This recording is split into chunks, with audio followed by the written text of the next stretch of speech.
Hey, welcome to this episode of the R Show about antiques beginners hunting with DREW California Pickin, and your host here, Chris the Walking Picker, and Mr. Cold Toads, Sean Murphy. Woohoo! DREW, can you introduce yourself and for the people that don't know about you, and tell them a little bit about yourself? Can you guys see me, hear me? Yep. Yep. Can see you and hear you. Okay. Yeah, something, I'm getting some kind of error report, but I'll just work through it, no big deal. I'm Okay. Drew the California Picker. I have my own YouTube channel called California Pickin, and I specialize in fine arts, antiques, antiquities, and vintage collectibles. And just happy to be here tonight on the show. Sorry, that's my fault. Continue. No, that's it. Huh? That's my introduction. There, I was out at the, so you know, Kathleen Brown says, "Drew, lit lighter held high in the air." She's holding a lighter up for you. All right, Okay, cool. I think she's talking about the. Oh. She's referring to my stadium reference. That one day I fantasize about it. Everyone chanting my name. No, I'm just joking. But. Sean, can you do your intro? Oh, okay. I'm Cool Toads. You know me by Cool Toads or Sean. I have a channel on YouTube, and actually I have two channels, but I don't. I'm just gonna go with one for now. I don't really do anything with the other one. But anyway, you can find me as Cool Toads. I also do a show on Friday nights at 5 o'clock Pacific, 8 p.m. Eastern, called the Toadcast. It's kind of a. How did I describe it before? It was perfect, but it's a. It has content. It's like a fun, just hang out, whatever, talk about whatever, but it has some content in there too. So, and pretty much anybody is welcome. And if you do, you just get a hold of me or Chad Pagel on Facebook, and we can get you in. Oh, you can also find me on Cool Toads Pat on Facebook. Okay. I can say we were supposed to have Chad here, but he has personal situation going on, so hopefully he'll be pop in later before we end the show. For everybody that might be wondering where our third head is. Kristen's also on with school finds on vacation, so hopefully she's having fun. And well, I'll also start off with some questions. A question I have for you, Drew. I have quite a few. First of all, what got you into reselling, and how long have you been at it? Wow, interesting question. I think I'm just a chronic collector of antiques and antiquities and fine art, and it just became overwhelming. And I thought, instead of looking like a hoarder, I better start selling this stuff. So that's pretty much it. How long I've been doing it? A couple decades. Lot of experience there. A lot of buying experience too. I've been on both sides of the tracks. I buy, and it's good to know all different kinds of angles, because you as a buyer you don't see the same things as a seller. So it's good to have both experience. Yeah, no doubt.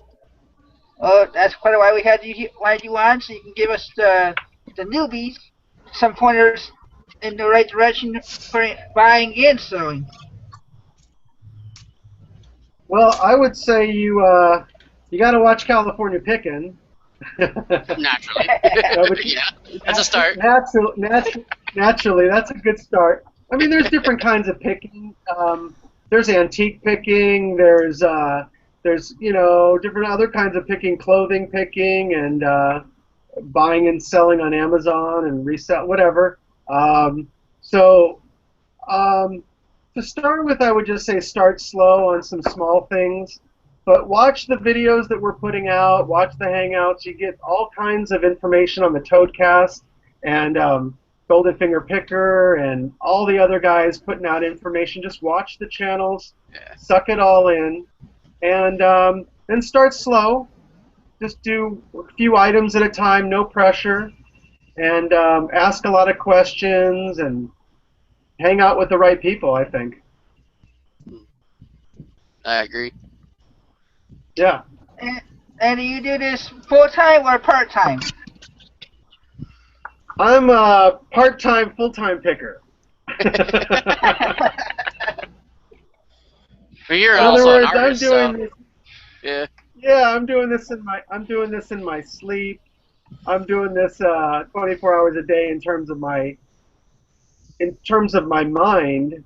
Luckily, I do have other lines of income, professional on another end, but this gives me it's all an allied field, so they all kind of intermesh. I think when you're creative, you can do more than one thing, and so that's good to have. Don't put your chips in one basket, and also don't quit your day job, you guys. The newbies, don't. Don't try this at home. No, I don't mean to say that, but you got to take your time, go slow, and you'll make mistakes. And I got to tell you, making mistakes is probably a great thing. Oh man, you learn from your mistakes. Don't you think? And you're gonna John? make them when you. You're gonna make them when you you have all the experience. I mean, I just the other day made one. I'm like freaking rookie mistakes. You know not to do things, and yet you still do them once in a while. So, and then you just like, oh yeah, and then there's some of those mistakes where you'd never forget them. So. Yeah, and other people have told me, who are like master sellers, have told me, if you're not making mistakes, you're not trying hard enough. It's true. That's a good idea. And and we're all so fearful of making mistakes, and I don't think it's a bad thing in anything. You learn more from them in life, in everything. Yeah. Yeah. John, do you have a question for him before I go down my list? Oh, kind of. It's more of a, I don't know. Basically, I remember you had shown your collection of like artwork and stuff. By the way, Kathleen Brown is a huge artwork fan of yours. Have you added pieces to that? Or are you gonna do any kind of videos to show any of that off, or? I think I did recently. Did you catch my last one? I found a piece of artwork that was kind of an interesting piece from the 60s. I'm like probably 5 behind on your videos. So. Oh, okay. Sorry, All man. right, so, okay, so go check it out. There's one up there right now. Sweet, I will. Yeah. My problem is I gotta take this stuff. I gotta either try to sell this myself, or, as I was mentioning the other night on a hangout, I think I really need to let go of some control and take it to some bigger auction houses and let them deal with some of this stuff. I'll probably get more money in the long run. I tend to these paintings tend to stack up, and it's not really great to do that. You gotta keep this stuff moving. So I need to do more of that. Keep on selling as much as keep on picking. Yeah, no doubt, huh? Yeah. You can't do one without the other. It just there's a breaking point. There's a breaking point there. You need about a 20-foot wall, 20 foot by 20 foot. Put some of those up there. But then and only then will I really be able to tell all the great, incredible finds that I've made. I can give some estimates, but they're guesstimates, and I might not know the current value of an artist and such. I try to stay up on all that stuff, but it's hard. There's so many artists, but research your material. Okay. All the newbies, use eBay as a good source for research. That's a good tip. Cool. Well, my next question is, before we go to the comments, Sean, so you can start looking at those. All right. Is how do you find your antiques? Well, I'm out at the antique market a lot, so that gives me an opportunity to get there super early and get a jump on everybody else. Mm, And then a lot of thrift store shopping, as you guys know, a lot of flea markets and thrift stores, little antique stores, ma and pa kind of antique stores. I don't really buy from eBay anymore. I used to do that a lot, but I don't anymore. I don't know why. I think it's just the stuff is so available here. Um, but that was another thing. I think you guys gotta buy from on eBay to get a good rounded education. I think mm. that was part of my beginnings, and that was a good thing. Anything in the comments, Sean? Yeah. We're just say hi to Scrapparella. She was first today. Woohoo! Uh, Oh, let's see. hey, Budget Lena, and food. hey, Kathleen Brown, one of my Yeah. favorite loyal viewers. She was. We got budget food also, and Kathleen Brown says, "Hi all, excited to see my favorite art man on today's show." She says, "I'm one of his groupies." Yeah. All There's right. Kirk Dunlop in there. Fritz Zoff. And come on, computer, work with me here. Well, we got Hey, Picking Profits in the room. We got there we go. Justin Starcher. We got Ronnie from Hertz. I was getting there. I know, but well, I look at the bottom, so Uh, Cool. there was one at Picking Profits was saying, "What is your best snipe off of eBay when you did buy from there?" What's my best what? Snipe, like, did you snuck in there and took Oh, something at the last minute, oh, last second? That's it's been a while, so I don't know if I even remember that, but I bought some Chinese items that I probably bought them at the great time because now I don't know if you guys know, but China has more millionaires and billionaires than it ever has, and so they're trying to buy back their own antiquities and artwork, and so they're paying really crazy prices for these things. And so I think maybe some of my purchases 10, 15, well, 10 years ago, let's say not 15, but 8, 10 years ago, are looking pretty good in terms of profit and like going up in value. Cool. Yeah. We also have experimental vaccines. Kathleen Brown, Sasquatch, John Cole. Welcome everybody. Um, I just had the question. Oh, Kathleen Brown says, Drew, where do you sell seriously old valuable things? Ever art auctions, which I know you touched on a little bit, but I mean the art part, but Yeah, like eBay is a good source. The antique shows, if you have enough knowledge and experience and you get it all together. And I just did the show today, so I did a little video from it. You guys go check it out. It's loading right now, so it should be done maybe in like half an hour or something. But I should probably do a series of videos on doing shows at the antique show and what you need to have for a good booth and how to lay it out and all that. I don't know if anyone's ever really done that before, but I have a lot of experience at doing that. So that's another source. And like I said, I really need to start bringing my stuff up to some of these auction houses and splitting. Unfortunately, I have to give them a commission, but yeah. they'll probably be able to sell it for more than I might be able to find a good buyer for. So So overall, you I'll have to might feel make that. the same amount anyway, but yeah. Yeah. And then That's they cool. deal with it. They deal with the money transaction. They deal with the shipping of the item, and in that way, it's kind of like Amazon. True, yeah.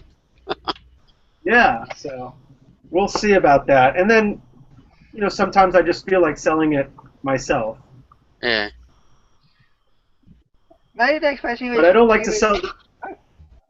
I don't like to okay. sell. I don't like to sell to other. I don't like to sell to other dealers. They No. don't get. They don't give you what. That's true. Yeah.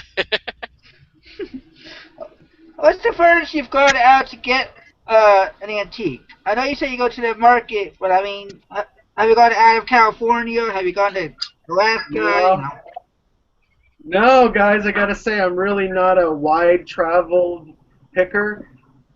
I live in the best picking city in the world. I mean, there are so many places that you don't need to go anywhere. But the thing is, I do want to go outside my comfort zone, and I like that whole American pickers thing where they're on the road, going in the backwoods and all that. But that's kind of more fantasy world, Yeah. you know. So to answer your question, about 25 minutes, 30 minutes is as far as I ever drive. Okay. Any other questions, Sean, for Drew before we get into the topic? Ronnie Hart's in the house. What's up, Ronnie? Also, So, Kathleen Brown was wondering if you ever picked behind celebrities' houses. no, Or, she's been wondering that. She's been suspecting that that's what I do. On top of buying and on top of like being a connoisseur of art and fine art and antiques, I do hop. No, I don't hop in the dumpster, but I do have some experience at finding stuff in alleyways. And on top of dumpsters, I never get in the dumpster, but as you guys have seen, I've pulled out some pretty valuable things, and I don't like to see stuff going. I don't like to see historical and antiques going to the trash. It breaks my heart. So like I pull it out regardless and show it to you guys, and so that's what she's talking about. She's seen some really good stuff, and she thinks like a celebrity is throwing that stuff out. I've questioned it a few times. I'm like, wow, dude, how did somebody just toss that?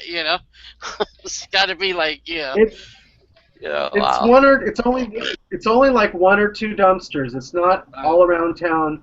I have this sweet spot, and it's just been yielding that stuff for years now. But they put a lock on the thing recently, so it's not as accessible. Yeah. So you're not the only one that's been visiting.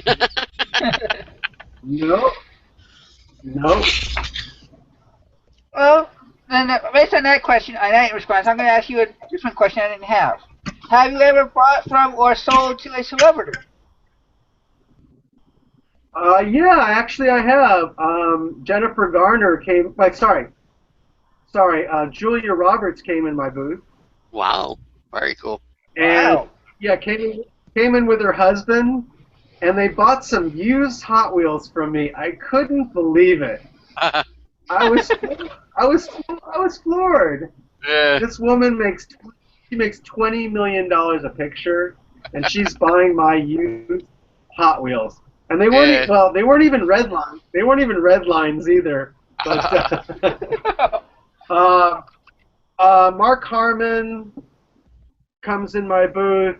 Pierce Morgan. Really? Cool. Yeah. Wow. What's her name?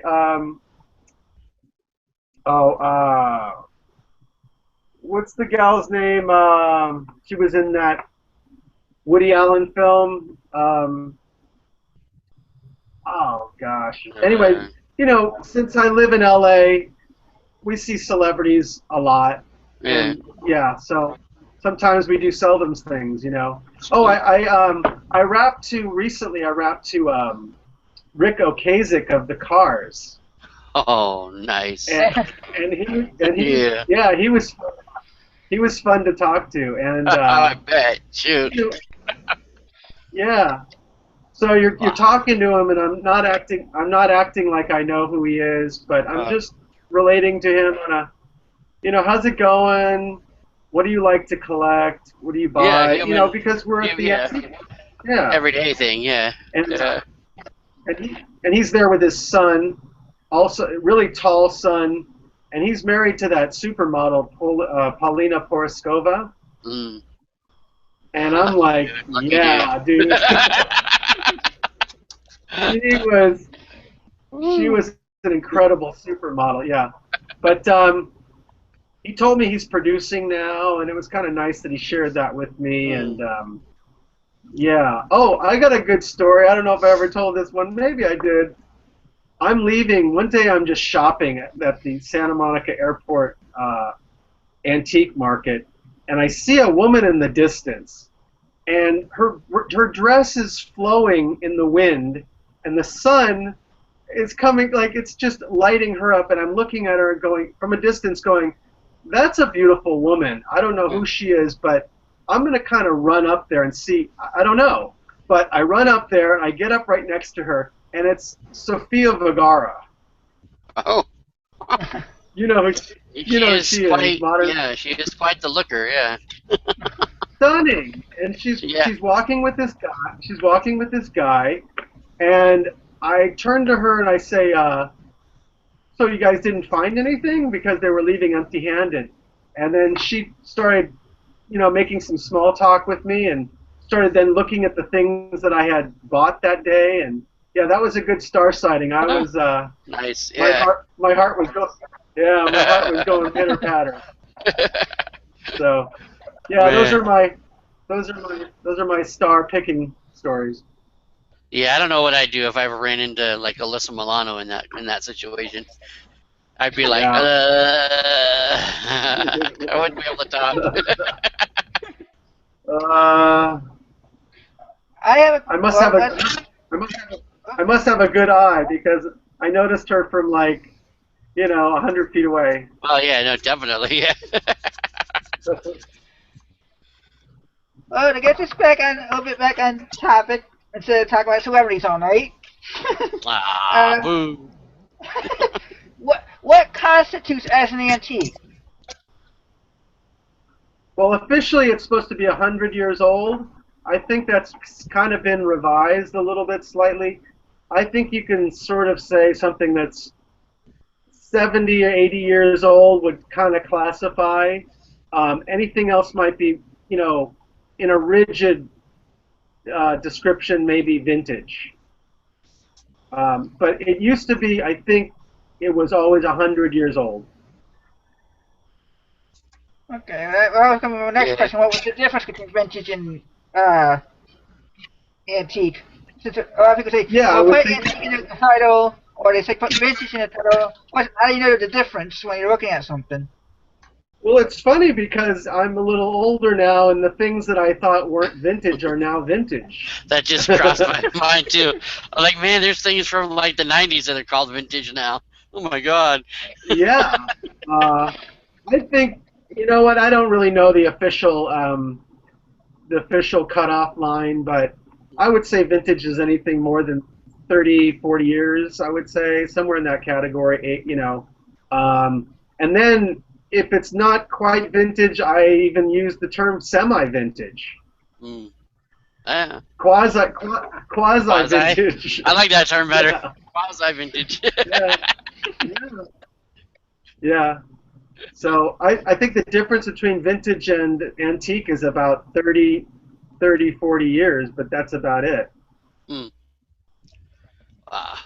But we're at 2015 almost, and so year 1900 is now 100. You know what I'm saying? 115 years old now.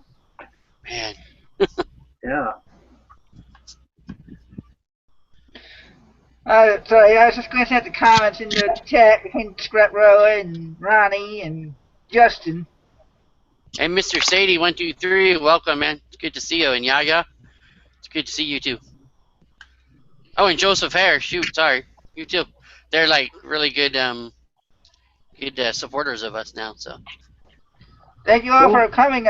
20 viewers as of right now that I see. Cool. When a newbie's looking through, what could they look for in a piece that might be a tell them that it's an antique?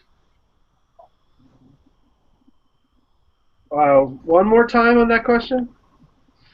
when a newbie is looking, what can they look for in something that might make them know it's an antique? Besides the year. Yeah, I tell you guys, look for dust and grime and, patina, and that's a word that you'll learn after a while. A patina of anything is just the aged color on an item that it takes on after, 70, 80, 100 years or longer. So grime and dust in the crevices of things, that's not a bad thing, you know.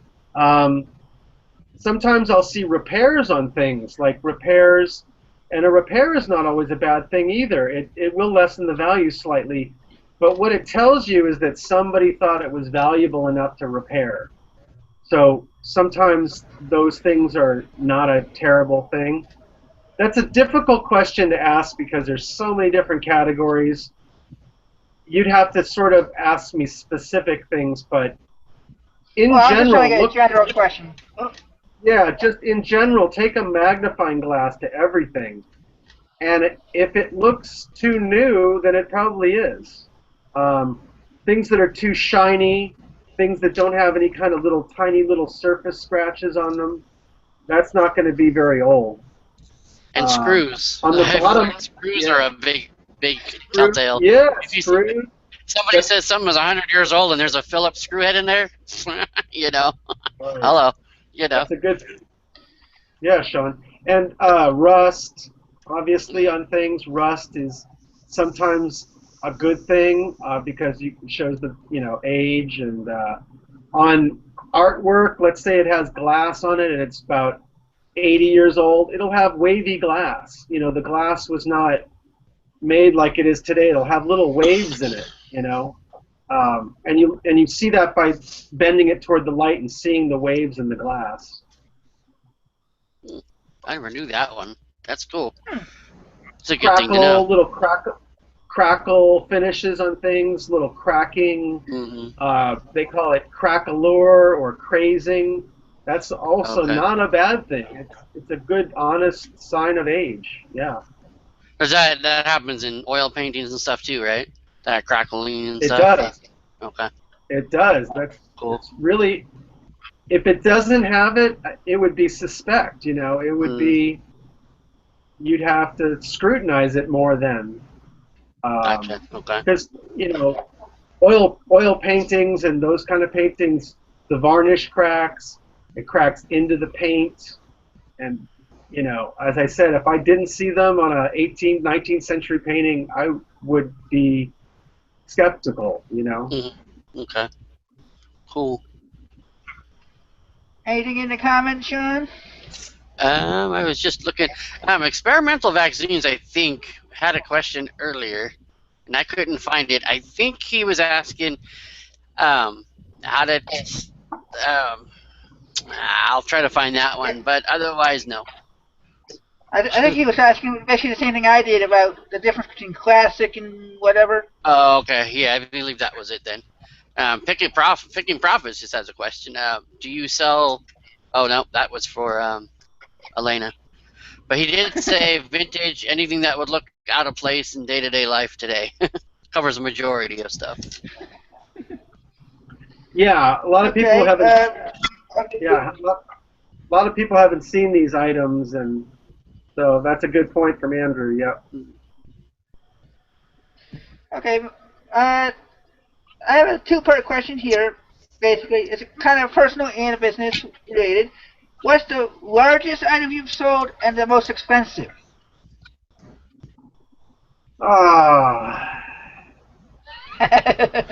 He's been doing it so long. It's like, I don't know. Largest. I've sold a car. Awesome. So I think that would be my largest. The most valuable. I think I have the most valuable in my collection, but I haven't sold it. But well, you don't have to name prices. That's cool. Don't worry. Anything 6 figures? You No, mentioned no, no, that? no, no, no. No? No, Okay. nothing. One day I will sell something like a record, like Chad. Yeah. Yes, One we day all hope. I'll get my $32,500 because he always Uh, tells you it's a $500 on top of. yeah. I'll always get. I'll, I'll eventually get that money somehow. But yeah, things are in the thousands of dollars. They come up, but as I said, I think some of the things that I have in my collection that I have not sold might be the most valuable. Cool. Yeah, you got some good Yeah. looking pieces in there, man. Those ones that almost look like Yeah. photographs are just amazing. Just crazy to see, man. Yeah. The You art have the any art questions, pieces. Sean? Oh, Yeah, the art pieces, yeah. Oh man. Yeah. There's some good John, What's ones. that? I was asking if you had any questions for him No, on go your ahead own with yours. head. Out of my own head? Yeah, well, I don't know this one. I only had 13 of them I know. total. I never go into my own head. It's a scary place. But uh, you said you have an antique booth, right? Or no? Yeah. Okay. Oh, no, not a fixed one. Oh, okay. Gotcha. Oh, Uh, yeah, yeah, duh. yeah. Yeah, that makes sense. I told you I shouldn't have even. Go ahead and ask a question. I will come up with one. What? Okay, Have well, you studied my bio? No. Okay, well, we know you saw at the market on Sunday. You just came back from there. Do you sell? Yeah. Where else besides eBay do you sell your items? Craigslist would be a good one for things that are too big to sell through eBay. I'm not a huge furniture guy. I don't have the room for it. I do know quite a bit about furniture and such, so I could potentially do that if I had a warehouse or whatever, but generally stay with smaller items. But for every once in a while, I'll come across something that I need to sell through Craigslist, and that'll be a good way to go. Okay. Anything in the And comments, Sean? and I'm I'm thinking about I'm thinking about breaking down and doing some Amazon one of these days. But I'm not going to enjoy it. I'm not going to enjoy it. I'll enjoy the money, but I'm not going to like it. CSA Pickers in the house. How's it going? Welcome. And Picking Professions, I want to know what California Pickin has to say. If he has insights on it too, I know Scraparella is queen of jewelry, though. I don't say that again. I guess he figures if. Do you think that Scraparella is the queen of jewelry now? I'm guessing it's his. Do I think she's the queen of jewelry? Yeah. No, he's asking That's what it's. he's She asking knows her jewelry. She's knowledgeable about jewelry. No, Drew. She's asking you. Yeah. He's asking you what your insights are on jewelry, I guess. No. Oh. Wait. Because even I want to know what it has to say if he. Okay. Well, Gotcha. That makes sense. If you have insights on jewelry also, knowing that Yeah, I Scraparella have is some. the queen of jewelry. Yeah. I see. Yeah, I think we share that. I share a little bit of that passion, but she has more of an expertise on. But yeah, I have a little experience with costume jewelry. I can recognize stones, and I have the ability to look at settings and kind of, judge what's good and what's not, or what's quality. But by no means am I a jewelry expert. But I like, I can recognize some Navajo jewelry, turquoise, silver, some gemstones, and that's about it. I don't. And then costume jewelry is interesting. You know, Miriam Haskell and you know, a few others.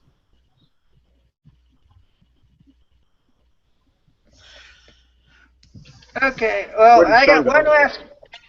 I got one last question from out of my head, and it's: do you sell other items besides antiques? What would you say the ratio is? Like, compared to antiques, is it 50-50, 60-40? Oh, that's just all over the map. If you guys watch my videos, I like to be really eclectic. So I like to know a little bit about everything and a little bit more about something. And then there's things I run into, I have no idea what they are. So I learn, I research it, and then I bring it to you guys. I share that info with you. And I think we're all better for it. I think that antiques it's like a journey. You know, when you're buying antiques, it's like you're learning a story and a history. You don't get that from clothing. You don't get that from, you know, video games and Yahtzee. You know, not to knock anybody who's doing that, because that's going to make you some money. But these other stories I'm finding along the way, it's great. It's like gold. We got a few questions in the comments. Go ahead. Dixie Girl 999, welcome by the way. How do you recognize a valuable picture or painting when you see one?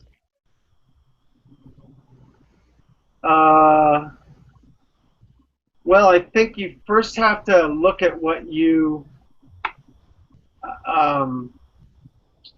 Well, that's a hard one also. I have an art background, so there's some appreciation of art that I kind of have a little bit of a head start on maybe most people. I don't know, but you zero in on things you like.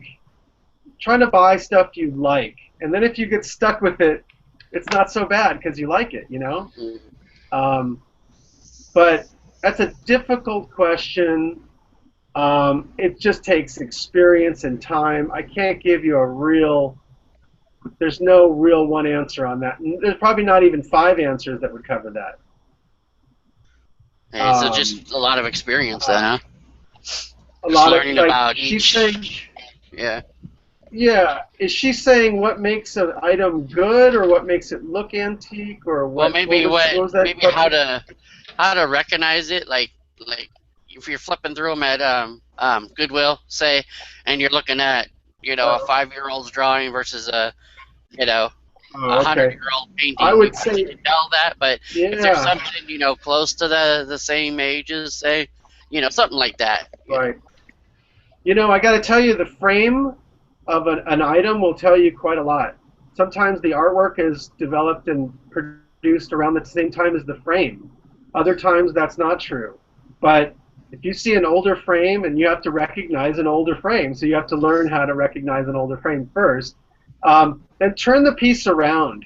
Look for any markings. Again, like you were saying, look for the rust, look for the dust, look for the flathead screws. You don't want the Phillips screws on the hardware. No, an item could be old, and it was framed in a new frame with all these new things. So again, that's not going to really answer the question, but experience, gosh, just talking to people, asking questions, keeping your ears open, you know? Maybe even like keeping it, like going with your gut feeling too at times. You know, would that kind of be a good gauge maybe? Yeah, discoloration, yellowing of things. You know, things that are old get yellowed, and back then they smoked in the house, and things, the nicotine turned everything like a yellow. And just from age, oxidation, learn to look through a magnifying glass at everything, and learn to look for things that are showing these signs of age. And then, you know, Then you use your smartphone, try to look up the name, obviously, if it's signed or got any kind of markings on it. Would be a good tip. So it kind of brings into another question. Kathleen Brown was wondering: is there a market for good old frames without art? Oh yeah, it's really big, Kathleen. You wouldn't believe some of the frames that sometimes are just sold on their own. Canvases made a long time ago were not standardized. Now we have standardized frames: 8 by 10, 18 by 24, 24 by 36, 30 by 42. Those kind of frames are new standardized frames. The older frames are all like fractions of inches, 1/8 inches, 1/16. You know, so they were making their stretcher bars by hand. Another thing, I'll get back to that question about what makes something old. If you turn around a painting and you see these little wooden wedges that are shoved in the corners of the frame, those are called frame keys, and it's meant to kind of keep everything tight. And they use those frame keys way back when. And the wood would be discolored and graying, or have a discoloration to it. So the new frames don't have that. So that's another way to recognize. Cool. Yeah. Definitely, yeah. Counting guy, how's it going, man? Jeff Jones is in the house too. How's it going? Howdy. Counting guy says, "Hi guys. Hey Drew, can you explain some of the different era terms do you always hear when talking about antiques? For example, like Victorian era." Yeah, that's a good one. I think I'm always. This even came before me as being on YouTube, but one of my favorite pickers that I used to watch was Dwayne at Castles and Attics. You know him? Yeah, I've heard of him. Yeah, or You guys know Dwayne? Yeah, he was a very, very experienced guy, and he would always tell people, you got to buy an education.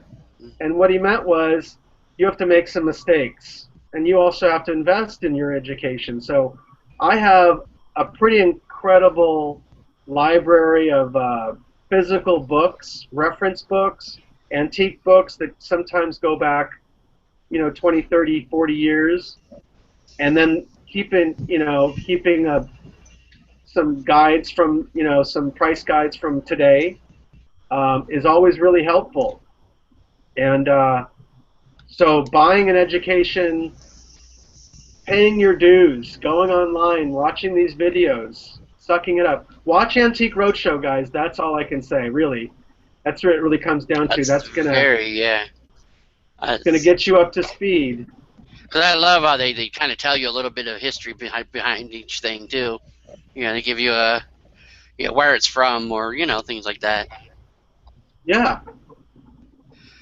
Jeff Davidson, what's up? He says, "I show a lot of signs of old age," talking about himself. Justin Starcher wants to know how you ship your art. Yeah, the bigger pieces, I tend to want to go to places that, like, to find the boxes that I can, buy or get for free. And this is a good tip for newbies, because I got to tell you guys, I never pay for a box. Never, ever have I ever paid for a box. And I go to places like auto repair shops. They get all their items in very large boxes with really great styrofoam and padding and bubble wrap, and they throw that stuff out.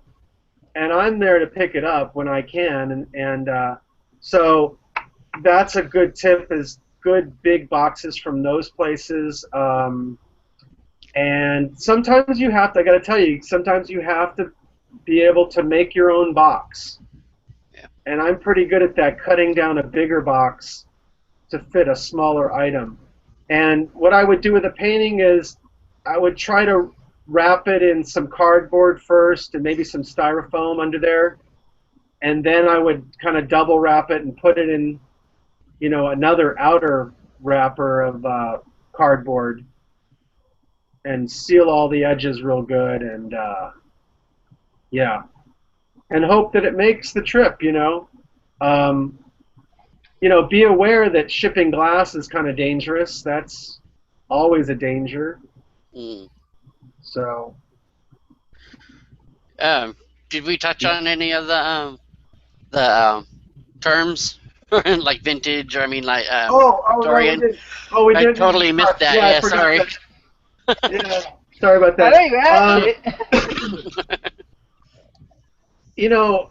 Studying the terms of the different genres of antiques is just like reading history. And if you go back in history, it will coincide to the antiques that are being made then. Like Federal period will tell you a certain period of time in American history.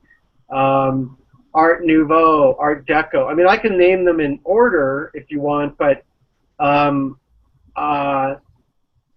it's just something to be familiar with. Like, when you learn a term, try to remember what makes something Art Deco, what makes something Art Nouveau. Art Nouveau is very organic. It's very flowing. There's a lot of organicness to it.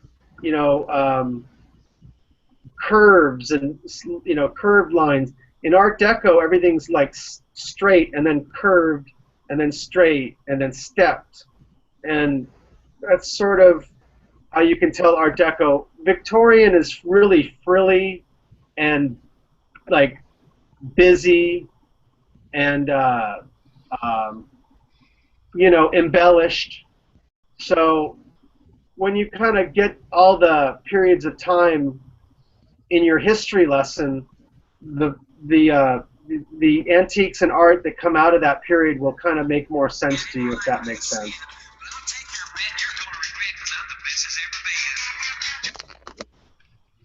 Okay, I got some answers to deal with that. There's a question here from Mr. CD123. He says, Drew, I have 2 large modern paintings listed on eBay. I know my title sucks because I can't find the artist, and I'm not sure of the material. They were given to me from a high-end home. Would you look? Okay, read back the first sentence. I missed the first sentence. He asked you, he said he has 2 large modern paintings listed on eBay. He knows his title sucks because he can't find the artist, so he wanted to know if you'd look at it, maybe help him out. Oh yeah, sure, no problem. Yeah. One question I would have: are they matching? Are they a pair of artwork? Do they go together? Is it the same style? Is it the same artist? Can you tell that? That'd be a question that I would have for him. Is it signed? Has he done his diligent effort trying to find out who the artist is? Or can't he find the artist because the artist is not listed, or he doesn't have the paid service, that tells you that? But there'd be a few questions for him first before I could answer that. Okay, well, he may answer those questions in the chat here. Yeah, please put them in there. Counting Guy says, yes, he's met Dwayne. He has an art gallery there and is an auctioneer. So I'm assuming Counting Guy lives in the same town as Dwayne.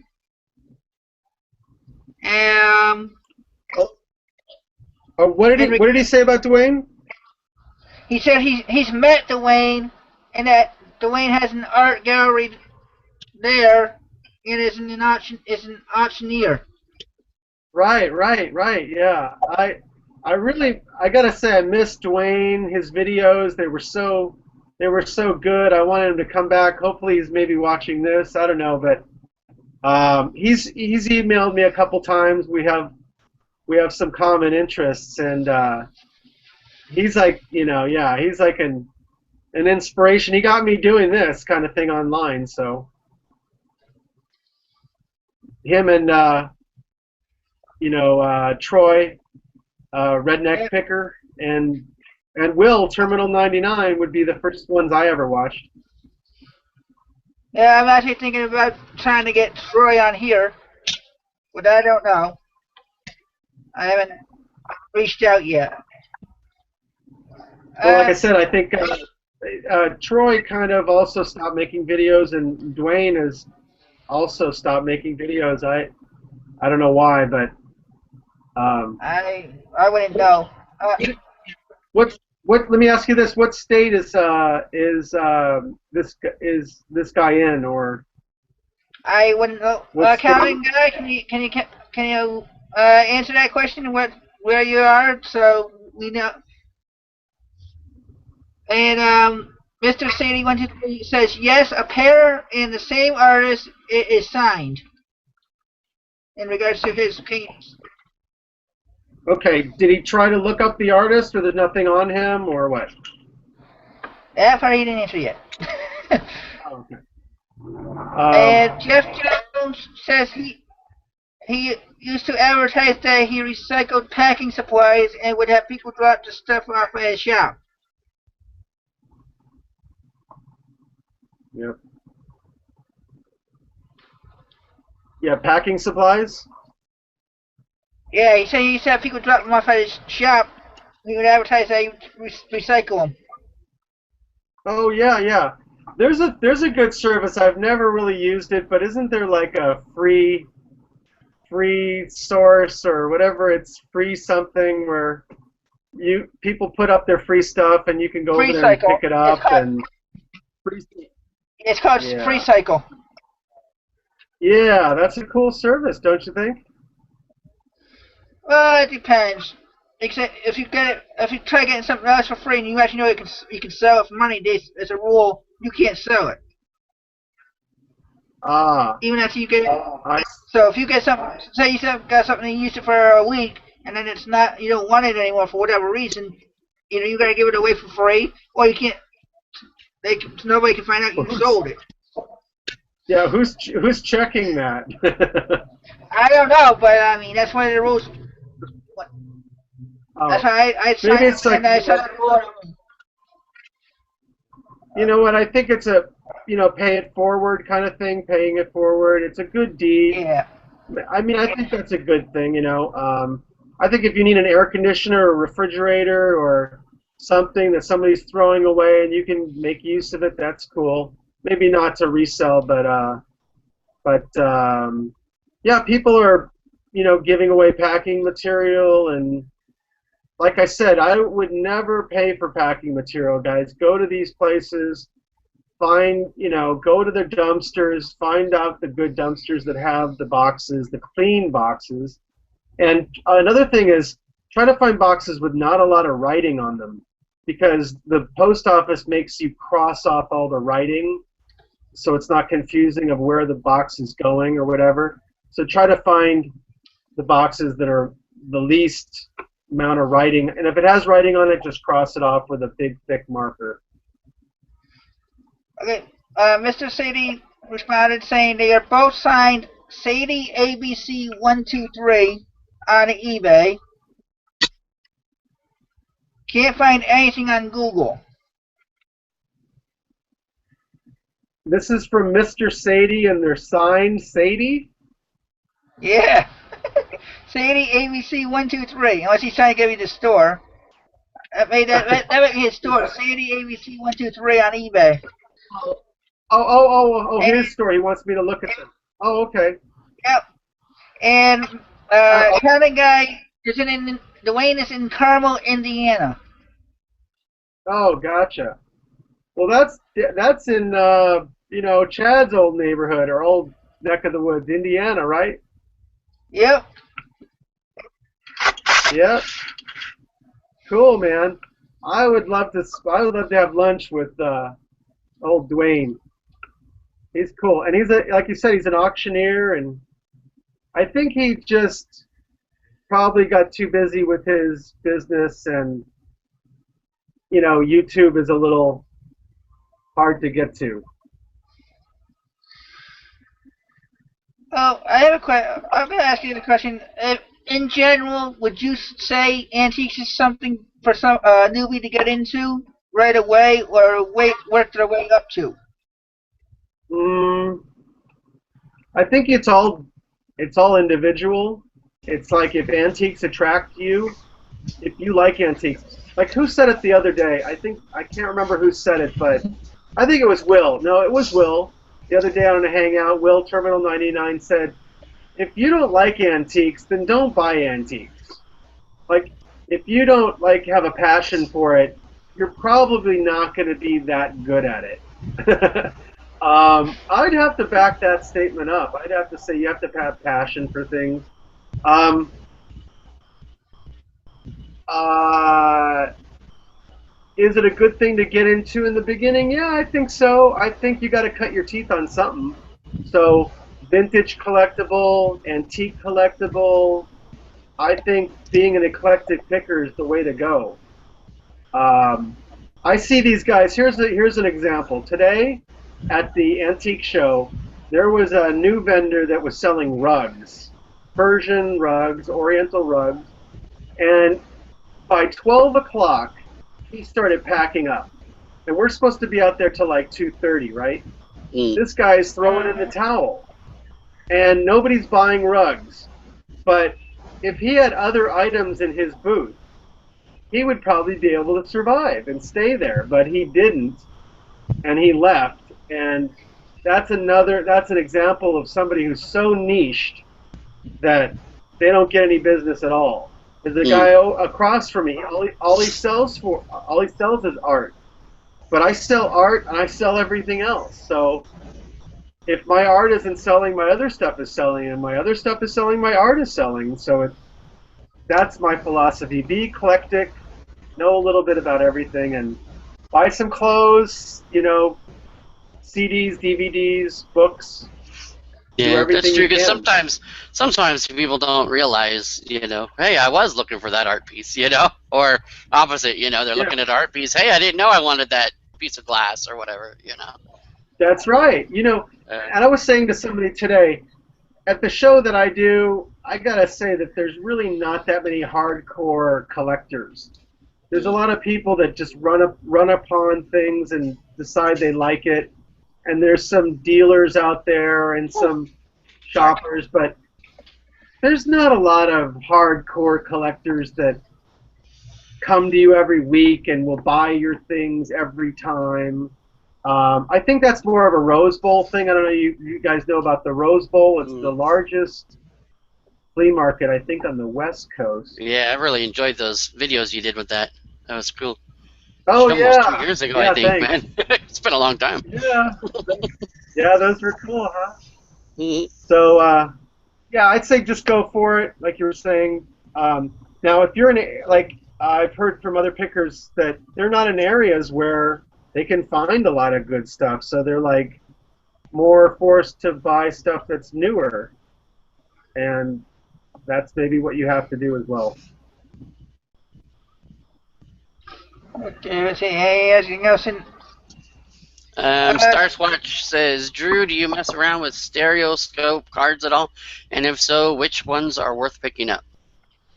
What are stereoscope cards? I never heard of that. Wow, it just so happens that I have them right here. Oh, hey, there we go.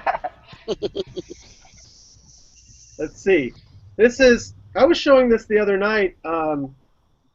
Andrew Picking Profits and I were going back and forth on showing like old photographs that we had from our albums, and this is a stereoscope, and what it is, it's an early version of 3D, and all 3D movies today owe their whole history to these cards, and what these are is these were slid into like a kind of a binocular looking thing that you would hold to your nose. And I don't know if you can tell, but these are the same images, but one is a slight bit off from the other. And when you look through your binocular vision in your eyes, it reads as 3D. So these were the old ways of like the ViewMaster. This is pre-slides. And That kind of a viewer thing. It almost kind of, some of them almost look like a gun thing with a little piece on the front that you yeah, slip it in there. Yeah. yeah. And you adjust it back and forth, you know, like this, so you get it just right. And it's trippy, Sean. I mean, you think that you're like there. And this Oh, wow. Yeah. particular stereoscope view is of a Zeppelin. I think this is a German Zeppelin. I don't know if it's the Hindenburg, but I also was telling people, explaining that things that do well are tied into genres. Like this one has to do with war, and these are guys laying down the soldiers or something. But things to do with transportation, animals, kids, guns, any historical events do really well. So these are moderate stereoscopes. Like there's an older version of these that are more valuable, but they're pretty interesting. I mean, all around, I gotta say, I really like them. Yeah, it'd be cool to find one that I could use one day. Try it out, because I've only seen them in like pictures and stuff. But yeah, it's funny that he would mention that, and I would have him right by my side, huh? Here's another two. Whoa. Yeah, here's another two. This is a Graf Zeppelin. Yeah. Hey. So early history stuff like that. See, that's the kind of thing I would even buy just because it's history like that. Yeah, I'm not really that much of a history buff, but yeah. We got a favor from Mr. Sadie123. I don't know how to do it, but he's asking if we can screen share the listing that he wants Drew to check out for the paintings. If not, he'll PM Drew himself. Yeah, we could. Is Drew okay with that? I mean, was that discussed while I was gone? Sorry, by the way. Oh, that's fine. I don't know. Okay. Yeah, I can look it up and then screen share it. Yeah, he put up his store up in the comments earlier. Okay. Yeah. And if any of you guys on the Hangouts ever have any antique that you want me to look at, I'd be more than glad to do that. No problem. Right there. So yeah, come back. Hey, Drew, I want to thank you again for coming on tonight, because I know you did your thing, and I know you're extra tired. And I don't know if Chad actually told you it's a 2-hour show, so we have done our first hour. I do have some news for later on, before we hang up. But I just want to thank you again for coming and everything. Hey, thank you for having me. Thanks for having me on, man. This is cool. I enjoy doing these. Specific. There we go.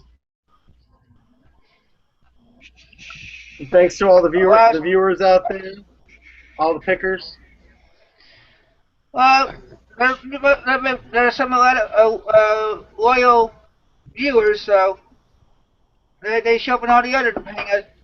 Like I said before, we're trying to gear this for somebody that might not be used to this stuff. Like might be getting into something because of whatever reason, and antiques are somewhere to go. So. Wow, I understand. Yeah. He's got an awesome picture of a ship here. But he has a couple of the other ones. I'm sure he's questioning. Here we go. Hold on. Now I'll start screen sharing. All right. Entire screen? I hope I can see it. I don't know. Yeah. Let me know if I need to hover over it or something. Yeah, I think you do. Let's see. So. Now, can you see two similar paintings and a painting of a warship? I mean, a print of a warship? Yeah, you know, I have this error message right here, Sean, for some reason. I don't know, but I'm running it at half power or something, but I can't blow it up for some reason. Darn. Let's see. Let me see if it helps. Let's see. But you can see the painting, though, still? I can see it on the small one. Yeah, we'll click it actually wants me to start over, but I'm not going to do that because I Okay. can see you guys and you can see me, and so. Yeah. Can you see it now? Oh, I've got it hovered over the thing. Yeah, a little bit. Okay, Oh cool. yeah. Okay. Okay.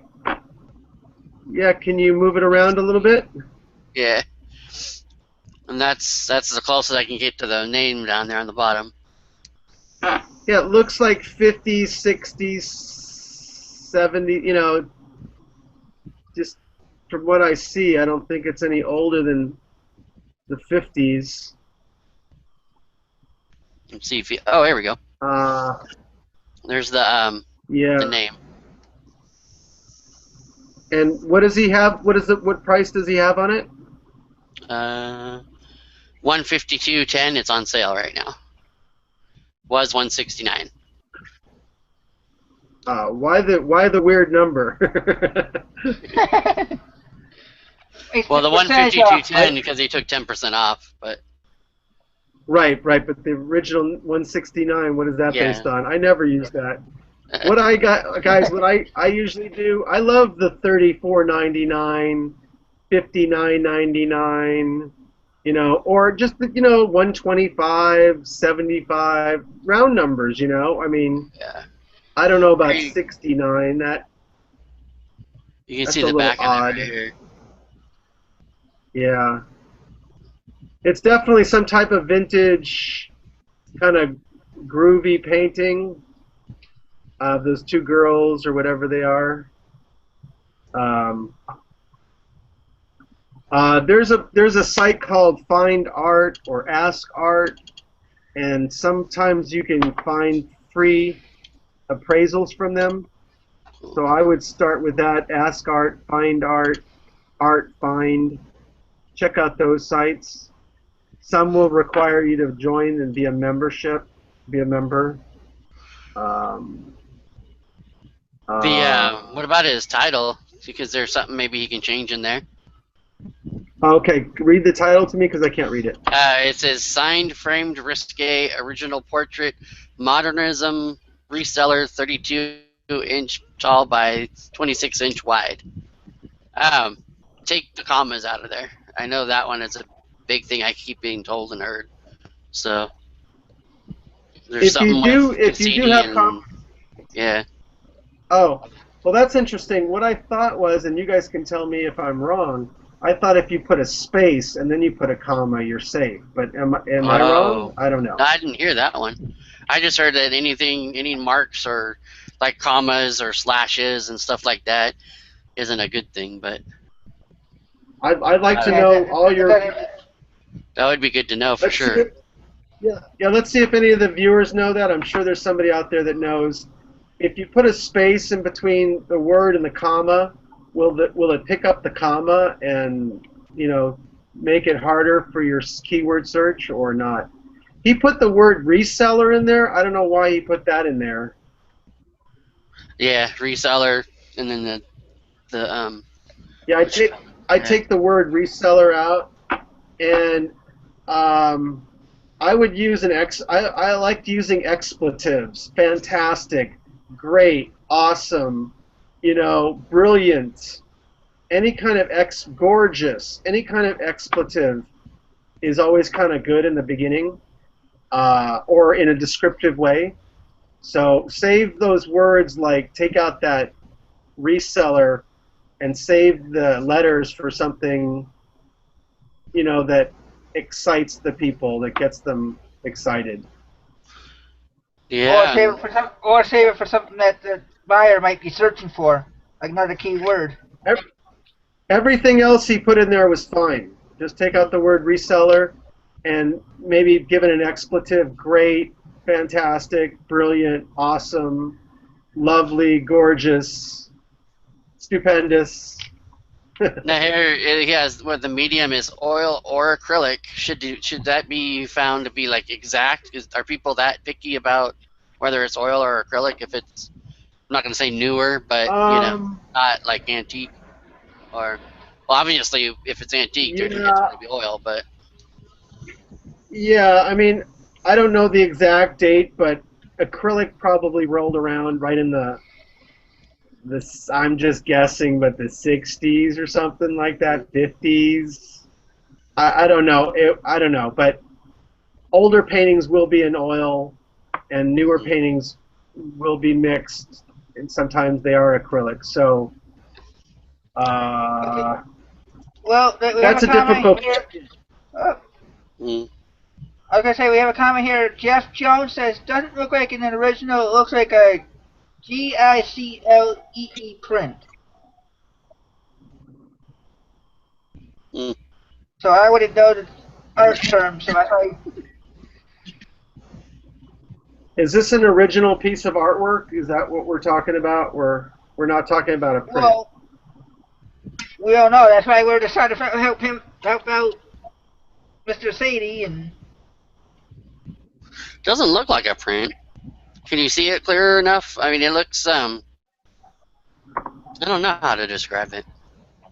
That kind of to me doesn't look like oil, but it's so hard because I'm looking at a small thumbnail. But Mm. to me, it looks like acrylic of some sort, gouache. Um, Here's a question for him: what is it painted on? Is it painted on canvas, board, or what? Paper, board, canvas. I'm looking at the comments now to see if he responds. I bet you that is a Yeah. acrylic. Cause look at the blending in the background. I don't. Can you get that kind of color changing in oil like that? I don't. You know what I'm saying? I mean, Yeah, I know what you're getting at. This yeah. is looking more like This is more like illustration than There you go. Yeah. fine art. Yeah, this is more illustration than fine art, and yeah, still nice pieces, and Yeah. they're like he put them in the right category. He used the word modernism. Could you call this Art Deco at all, or no? No, you couldn't. No. Okay. Yeah.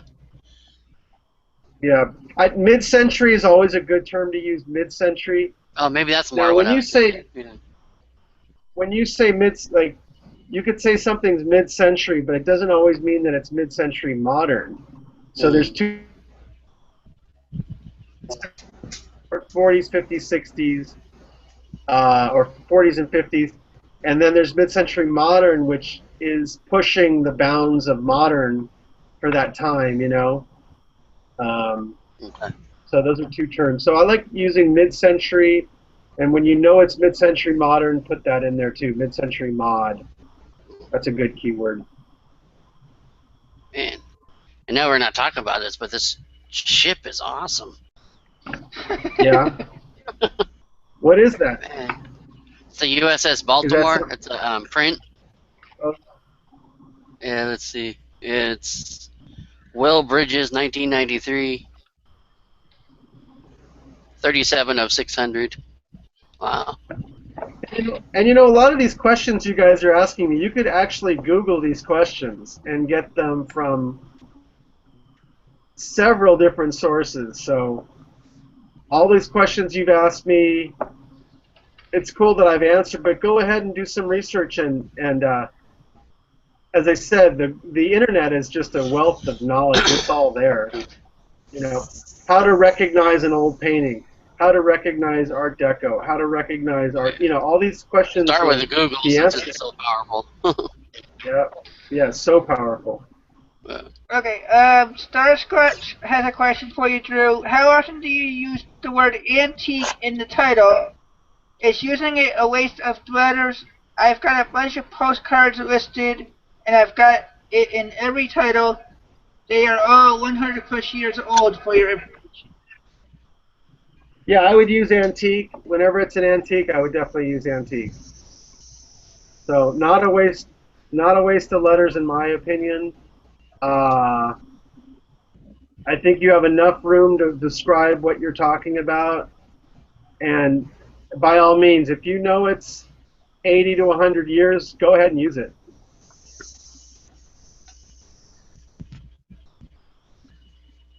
Like Art Deco period was kind of, well, Art Nouveau was kind of 20s, Art Deco was kind of 30s, 40s. So antique is kind of, right around 1910, 1915. But I think it extends into those other periods a little bit. I think the definition is loosened up a little bit.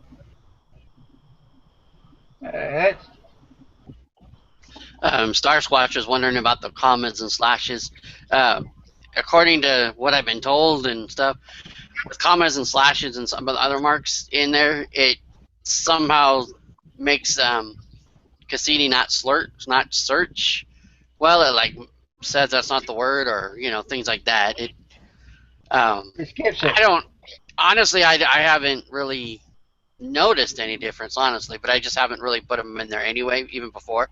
So yeah, that's just kind of what I've been told. So.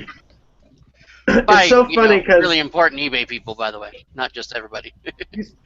I don't know if you guys know, but these kids these days, they don't use punctuation, and I never know when they're stopping and starting a sentence. I'm like, dude, don't you know how to use a period or comma? Semicolon. You ever hear about that? Yeah. Sometimes I'm so like I've fallen into that too. Like especially if you're typing fast online somewhere, and yeah, I will admit to doing that. But I try to do as much as I can. Something. I use a lot of exclamation marks, but yeah, I do see that a lot. Yeah. Mr. City, thanking us for sharing and helping. Jeff Jones says, blowing the it doesn't look like there's enough texture to be an original. Prints can still be worth money if it is the right stuff, as though it was produced because someone wanted it. Let me ask you this: is there a numbering in the corner, like 20 out of 150, or any kind of numbering there? Artist didn't see any numbers. Say AP doesn't say anything. No. Okay. Yeah. All right. What I would suggest is what you want to do is you got to have your magnifying glass at all times. It's probably your most trusted tool in your kit. You got to take that. You got to make a small one. I don't have it with me. I'll show you my little small one, but and you got to look at everything with a magnifying glass. Now, if you see little dots, that's a print. That's going to be a modern reproduction of something using a photographic process with those little pixels. You don't want that. So as soon as you see those little pixels, it's not anything good. Lithographs and seriographs will have solid color in the fields. You won't see those little dots. So that's something you're going to get used to as time goes on, and you'll get good at recognizing that. So if it has little dots, it's not going to be worth very much money at all. Mm.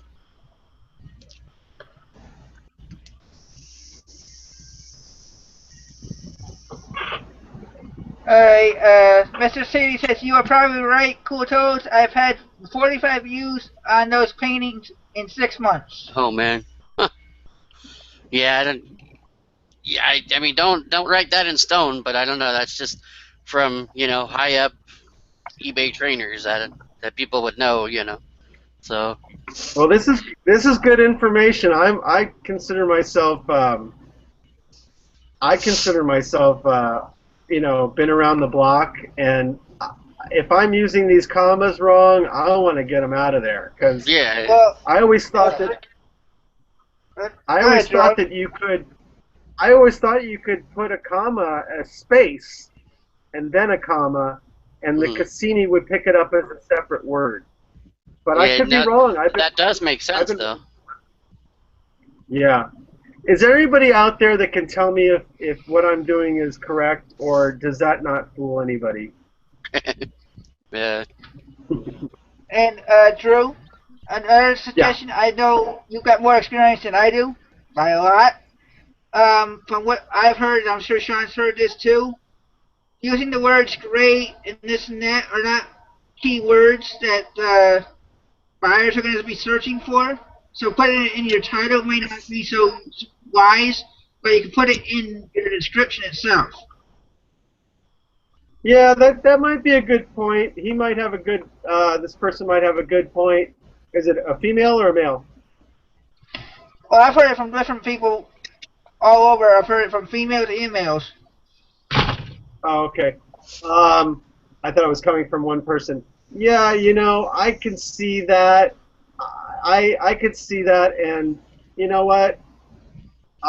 Maybe you want to put the keyword right in the beginning and save those words like they said for the description. I'm all into trying something different, and yeah, maybe that's a good point. Let's see, anything else in the comments since we're almost halfway. I got another half hour. Okay. Mr. C says he's sure it's original because every brush stroke is clear. Jeff's asking him if he can feel it with his finger. Sasquatch is saying, Mr. Sadie123, you might be able to narrow down the time period of the painting by looking up that company which framed the paintings and see when they first came into business. It's true. It's a good idea. Mm-hmm. This is Yeah. what is it? Framed by Erica or something on it. So. And Mr. Jeff Jones is giving the pronunciation of that word. I can't get it out, so I'll let you guys read it if you can. Yeah, good luck. ICK? Yeah, I'm not good at that either. I went to California school, sorry. Give me a close-up. Give me a close-up. Like, butcher it. Go ahead. Butcher it. Tell me what it is. I'm pretty good with that. Clysike? Z-Clay. Z-Clay. Yeah. Yes. Something like that. And that's a good point that he brings up. That's like a high-end photographic process or some type of printing process that they use. And yeah, that's a good thing, because it costs a lot of money to do. It's a high-end kind of printing process, so that's a good thing if you can prove that it's one of those. They're pretty cool paintings, though. You can see that in a high-end home over the bar or something. Yeah, I would call those playful, women lounging or whatever they're doing. They almost look like fashion illustrations. Oh, yeah. Yeah. Yeah. That's cool. It's not serious. It's not serious. There's no theme. They're not trying to strike up any emotion in you. It's just some pretty ladies. Pretty colors. Mr. C says, sorry guys to take up all your time. Move on and thanks again. No worry. That's what we're here for. Exactly. Sure, no. I'm learning that could be about antiques. That might be an antique painting and you don't know it yet. We're learning all together. Yep.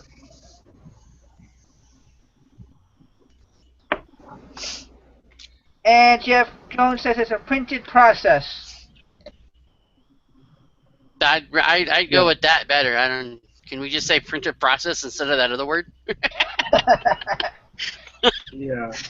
Yeah, I would not be a good art snob for sure.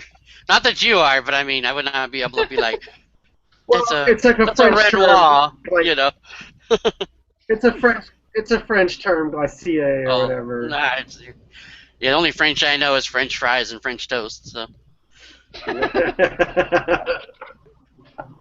Well, and of course French kiss, but that's a whole nother story. So. I'm glad we're talking about antiques, you guys, because my God, I feel like I'm sort of out here alone sometimes because of all the Amazoners. Yeah, there isn't a lot of talk about antiques and stuff, but I love them. I mean, I'm not huge on them, but I mean, just like some of the stuff. I mean, you look at it and it's like coins, and I've said it a few times before. It's like, where have you been? Where has this piece been? And it's still in good shape. Right? Sitting in someone's closet for 100 years or what? Yeah.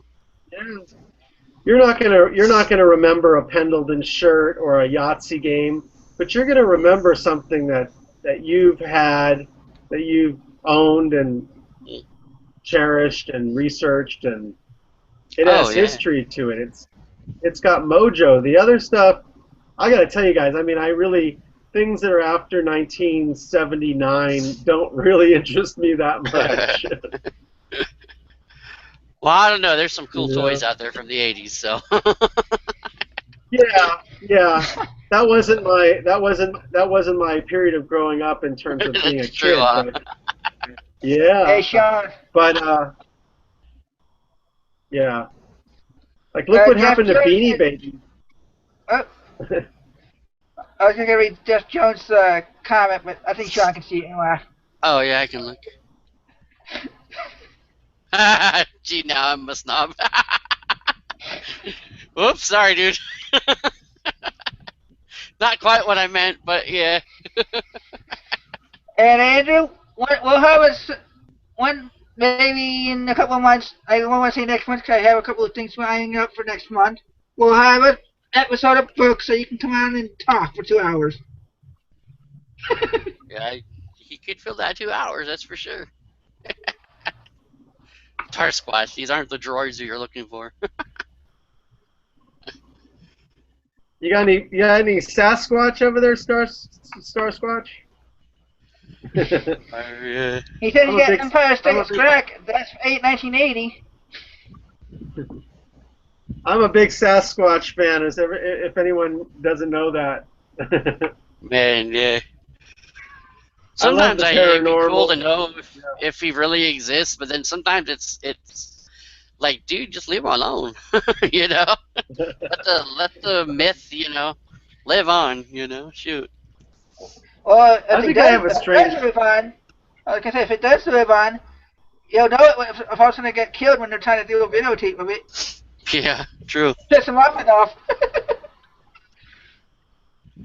Yep. Don't give him his jacklinks. I'm interested in. Yeah. Go ahead. What were you saying? I like things that are curious and unanswered and mystery. I love mysteries in that way. Yeah. Yeah. Any more questions for our guest or about the topic? And by the way, Sasquatch says no. Laugh out loud. I wonder how he picked his name, though, Starsquatch. Maybe we can get him on a show one day. Yeah, maybe we can do that. Oh, yeah, that's right. Yeah, we're looking for you guys to start. We're looking for you guys to start making videos. Anybody who's not making videos, we want to see your face. It's great to have the comments and you guys support us and everything. Let's see some videos every once in a while. Share stuff that you guys are into, and that's how you get started. It's scary in the beginning. I gotta say, it's super scary. But you know what? You get over it, and it's so great when you do, because you're not nervous anymore when you've done this a while, and well, I don't know how much you know about me. Feeling. Drew, I don't know how much you know about me, but I've only started doing videos and doing this show 2 months ago. Wow, that's amazing, dude. So, and We've had a loyal 20 plus viewers every week. So I appreciate all the viewers that come in, and I've had comments from like Chad the first week. He made a comment. He's got 20 viewers on the first night. We only had 5 on his show. Yeah. Yeah. Picking Profit says, I have a tintype photo of Sasquatch. Kathleen Brown says, Hunter saw a Sasquatch 20 miles from here in Washington. And wow. Starsquatch says, Picking Profits, come on. And Starsquatch also said he invented it. It's a Bigfoot who is also an astronaut. I once thought I saw inventing his name, that's what he's talking about. Yeah, his name. I once thought I And saw how did an. he come about? That's what he did. I guess he mixed the astronaut with Bigfoot. Oh, interesting. Okay. I mean, I know if you're going to call yourself Star Squatch, you got to have some interest in squatching. I got to tell you, I got saw a this Sasquatch sounds one time, but it was my sister-in-law. this sounds strange, but there's some really incredible videos going around now about some people that are out there in the field, and it has nothing to do with antiques. So just give me a second here of picking, but man, these videos are so incredible. They're encountering something out there. I don't know. They're having rocks thrown at them, and the food's being stolen, and I don't know what to think, but it's just fascinating to me. I think it's great, you know.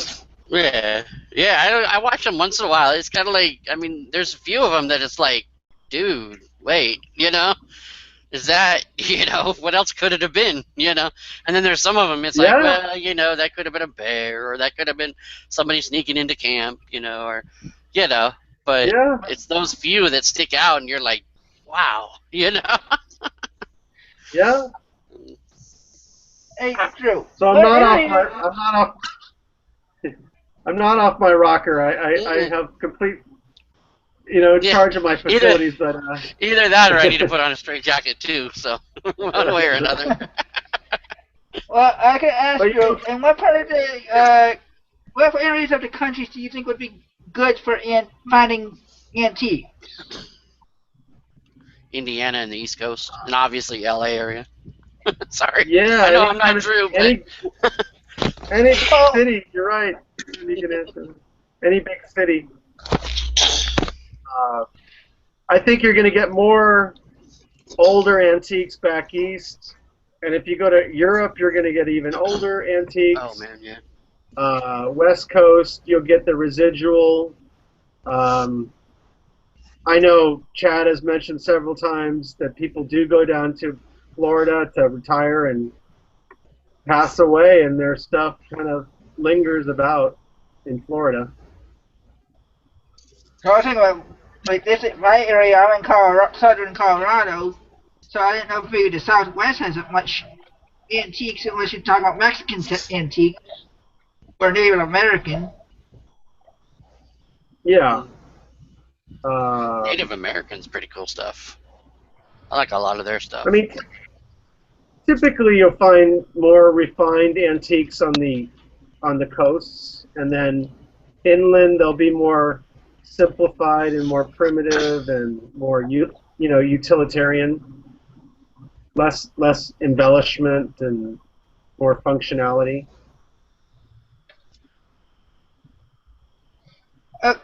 Joseph Hare asked you, what happened to your silver plate silverware from your haul video? I think I'm gonna I gotta tell you, I think I'm gonna sell the serving pieces, and I think I'm gonna keep the forks, spoons, and knives. I don't know. I'm thinking that's like better than the set I'm eating on now. I'm eating on stainless steel, and I appreciate the question. It's a little bit better. A couple of people asked me about that, and I think I'll sell the serving items, which are the bigger pieces. And I was having a conversation with a dealer today about it, and she was saying, yeah, you should sell the bigger serving items. They'll sell better separately. So I can always sell those other things later. And but yeah, that was a nice piece of silver plate with a nice pattern. Yeah, I've liked doing a couple of times is when you can part something like that out and sell like a part of it you really don't care for or don't eat or whatever, and make all that money back and then some, and then keep the other part, so it's in a sense free. Exactly. I like doing that. Yeah, I do too, Sean. That's a good point. I do that a lot. That's a good thing. You sell a few things, you pay for the thing you want to keep. Yeah. We got a question here from Picking Profits. What knowledge do you have about flasks? Glass, pewter, silver plate, steel, you name it. That was pretty broad about brass. Flasks. Did he say brass? Flasks like you drink out of. Liquor flasks. Flasks. Yeah. No, don't have a lot of experience with that. I just know that if I see one with the right markings and the right design, but no, I can't give any expertise on that. Flasks in general, and the other items were kind of thrown in there, but I like the Andrew. I like those cast iron figurines that you showed us the other night. Those were cool, and that whatever that thing for the boot maker or the shoe guy, that was really cool. That was cool. I wanted to ask you, what'd you pay for those? I didn't get to ask you, what'd you pay for those, but those are good. Didn't pay full price. No, I'm sure he didn't. Andrew's got a good eye. I mean, he knows his stuff. He's looking for stuff along the way, along his journey for looking for books. So, yeah, go check out his channel, Pickin' Profits. And Ms. Scrapmaro asks, what is the #1 giveaway that a frame on a picture is antique? I'm sorry, one more time? Scrapmaro asks, what on a frame makes it of a picture is antique? What is a #1 giveaway? Yeah, what makes it stand out? Okay, like on the corners where the join at a 45-degree angle, if it's new, that sucker is joining perfectly and you won't see any gaps. In an antique frame, there'll be a gap there. And it's not a defect, it's just age. The wood expands and you're going to have a gap at the corner. You know, the old frames are what's called gesso, which is like a plaster underlayment, and then the gold leaf, the red and the gold leaf go over that. So when you see something with like the gesso kind of showing underneath the gold leaf, that's probably a good sign. Dust, dirt, grime, turn it over, look at the hardware, any rust, dark stain, dark grayed wood, discolored wood, all that's a good sign, yeah. Nothing too shiny or perfect. Heavy carving, they don't really use a lot of heavy carving anymore. They used to use that all the time back in the day. Yeah. Do you see anything in the comments, Sean? I was doing something. Sorry. Jeff Jones said he used to help a guy imported. Let me start over. Jeff Jones said, I used to help a guy that imported antiques from England. Crazy stuff that went for crazy money. Yeah. And then some of it, man. Same way with that, too. I like watching a lot of metal detecting. And there's a guy back there in England and stuff. And he pulls out things that is like, 1500s. And I was like, what? And it's been then sitting there in the plowed fields for, all these years. Who do you watch in terms of your metal detecting, Sean? Well, mostly Bo We Met and Nugget Noggin. And there's a few others that I don't remember the names offhand, but mostly they're all around here. But I don't know the guy in Europe that I watch. I don't know his name. There's a guy in Germany. He's got an English accent. Is that him? Mm. I'm trying to think of his name. Oh, he's the one that found like the Nazi that one gun. Is that the one that's like under a tree or something, or next to a tree or something? Yeah, that dude. Cool. Yeah, he is. I'm trying to remember his name. I don't know why I'm blanking right now, but he's one of my favorite guys. I was gonna mention that on the meet and greet the other night or the Toadcast, but I really like him. He's funny. He keeps the show moving. You learn stuff from what he finds. He's a great guy. I just think that's cool. Yeah.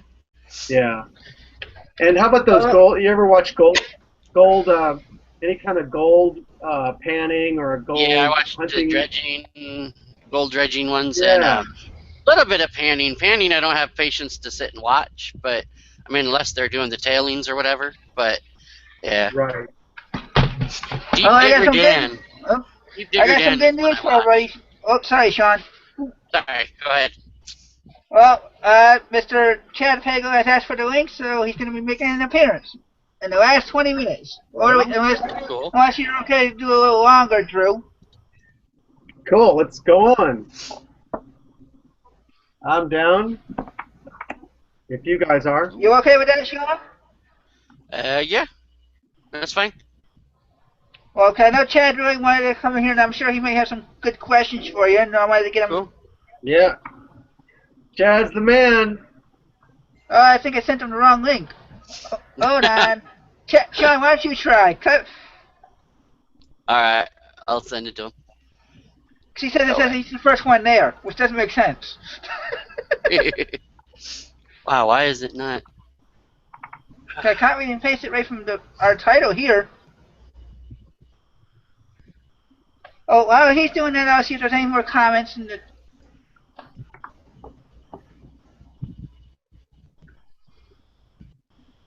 Wow, it all of a sudden went super slow. Come on. Oh, Franco Gortira says he just picked up a metal detector this weekend for $10, worth $120. Nice. Nice. I have yet to find a freaking metal detector around me, too. Man, I don't want to go paying no retail for them either. Right. Nowadays, I don't pay retail for anything if I can get away with it. I have like a, I don't know, 5th generation metal detector. I don't know what it is, but it's Wow. it's older and it doesn't have the same capabilities that these things have now. But it's hard work. Metal detecting is hard. I tried it. I'm not. I don't think I could do it. Regularly. Yeah, it can't be that easy. A lot of people think it's easy, but there's a lot of bending and stooping and moving around and constantly walking and swinging the detector back and forth. Exactly. And especially the guys that search in the water and stuff like that. Yeah. That's one of the reasons, like Bo, we met. I don't know how to spell his last name. It's like Ouimettete or something. Yeah, it looks like Bo Omelet or something. Yeah, omelet. Yeah, that's what I thought the first time. But yeah, but he was really cool because he does a lot of underwater stuff and things like that. So. Did you get it to Chad, Sean? He's saying Yeah. Windows. I told him you were trying. That's the one I sent. I sent him one. I mean, the chances of me. The first one. What the heck? That doesn't even make sense. Oh, The chances of me going out there and finding something in a needle in the haystack, I mean, I could go down to Goodwill and find something and make 30, 40 bucks. Yeah. It's definitely not something you're going to go out, unless you're in, like, because a lot of those guys like Bo and Nugget Noggin are down there in the South, and they're getting a lot of, Civil War bullets and the plates. What are the officer things? I don't know what they're called, and buckles and just all kinds of stuff. Yeah. I'd like to find some CSA buckles myself. Yeah. And they find freaking artillery shells from back then too. Those are amazingly big. Yeah. Wow, they were cool. Yeah.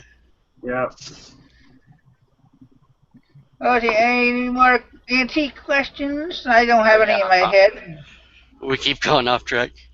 Yeah, well, metal detecting's not really too far off, Sean, because you can get antiques that way too. I'm sure you finding the relics, yeah. And I shared the link with Chad again. Hopefully it will work this time. Mm-hmm.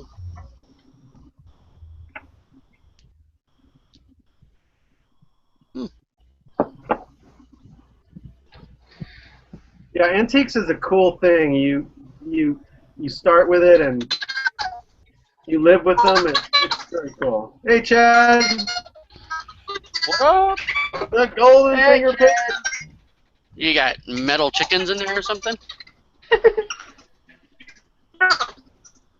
Oh, you sound like a squirrel again, man.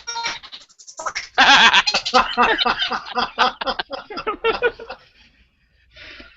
to start calling him Alvin the Chipmunk. Alvin. that is, I've never seen that before. So is this going to be a regular show you're going to do on this Sunday night? Yes, yeah, it's been going on for about 2 months now.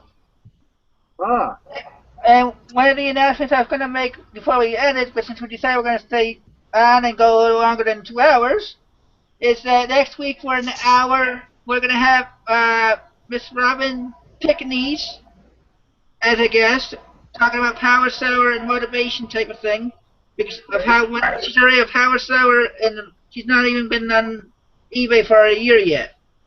So I'm trying to find a way to motivate people that are having. Yeah, only like 6 months or something. She's been doing amazing. Man, she's so awesome. Can't say enough of good things about her. She co-hosted the Toadcast for me. So, I mean, that doesn't tell you. I mean. Yeah. Welcome to the show, Chad. Just so you know, we're going to go overtime tonight. Oh, okay. sorry. No more Alvin. Hold you guys up, man. What's up, buddy? How you doing? Just a lot of stuff going on. I hate to throw it on you. So just continue on with your show. I'm here. I figured you may have some questions for him that we did not already ask, or... Is Kim's, I'm sorry to ask this, but is Kim's grandfather hanging in there? So far. Okay. Give her our best. You know, we're rooting for him, and absolutely. Thank you. Yeah, best regards to that. And do you have any questions for Drew? Chad, since you weren't here to hear all our questions, maybe you can bring up something that we already asked. Somebody else I have an idea if you don't. We caught Chad. Oh! Put me in the spot or anything? No, I don't at this moment. Hey, tell us about a lot of your stuff from Indiana when you were back there. Like, you found a lot of antiques that way and stuff. Oh, At absolutely. the auctions and stuff like that. Oh yeah. I mean, up in Indiana, I mean, you would find stuff stored up in a barn that had been there for 80 years. I mean, just it's old money up there, and on the East Coast, it's old money. You know, and what happens is if they retire down here to the South or something, they typically have their estate sale. They sell everything off and move down here with little, because they're typically downsizing, and everything stays up north and on the East Coast. And so it makes its way out west to Drew. And you know I didn't pay that. Yeah, and he never pays what's on the market. No, but I mean, the stuff that we were so used to finding up there, I mean, because you guys know I'm really into the old phonographs and the Edison cylinder players and just the old music. Yeah. Down here, you just don't find it. I could find a Edison cylinder phonograph one a week if I wanted to up there to restore. But down here, I've seen one, and they wanted $800 for it, and it was all falling apart. So, you know, it's just, you just don't find that kind of stuff down here. I would think that, Chad, the storage auction business down there in Florida would be like an incredible opportunity with all the older folks. I hate to say it, but dying off and leaving storage units. You know, we've talked to a couple people down here that they're willing to, you know, let us in on it and stuff like that, because we've developed a decent reputation. Yeah. You know, and I don't know. It's just we haven't dove into that down here yet because we've just been so busy. You know, we until we run out of things to find and we need to look at another venue or something like that, we're like, good. We haven't even had to go 25 miles away to find anything since we've been here. Right. So we haven't had to spread our wings, I guess you could say, yet. So sounds like Drew. He hasn't had to go that far either. Yeah, that was a question. That was a question earlier. They asked me how far I drove, and I said nowhere. I go down the street. I walk there.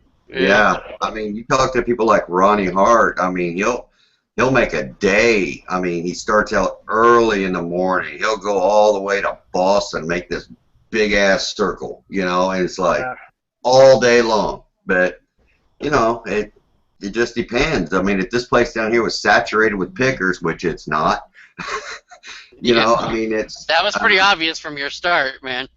yeah. I mean, it's not that hard. I kept asking him, like, almost every haul, are you sure you're not the only picker there? Yeah, you would think sometimes you go into one of these stores, it's like, why hasn't somebody picked this up? I don't know.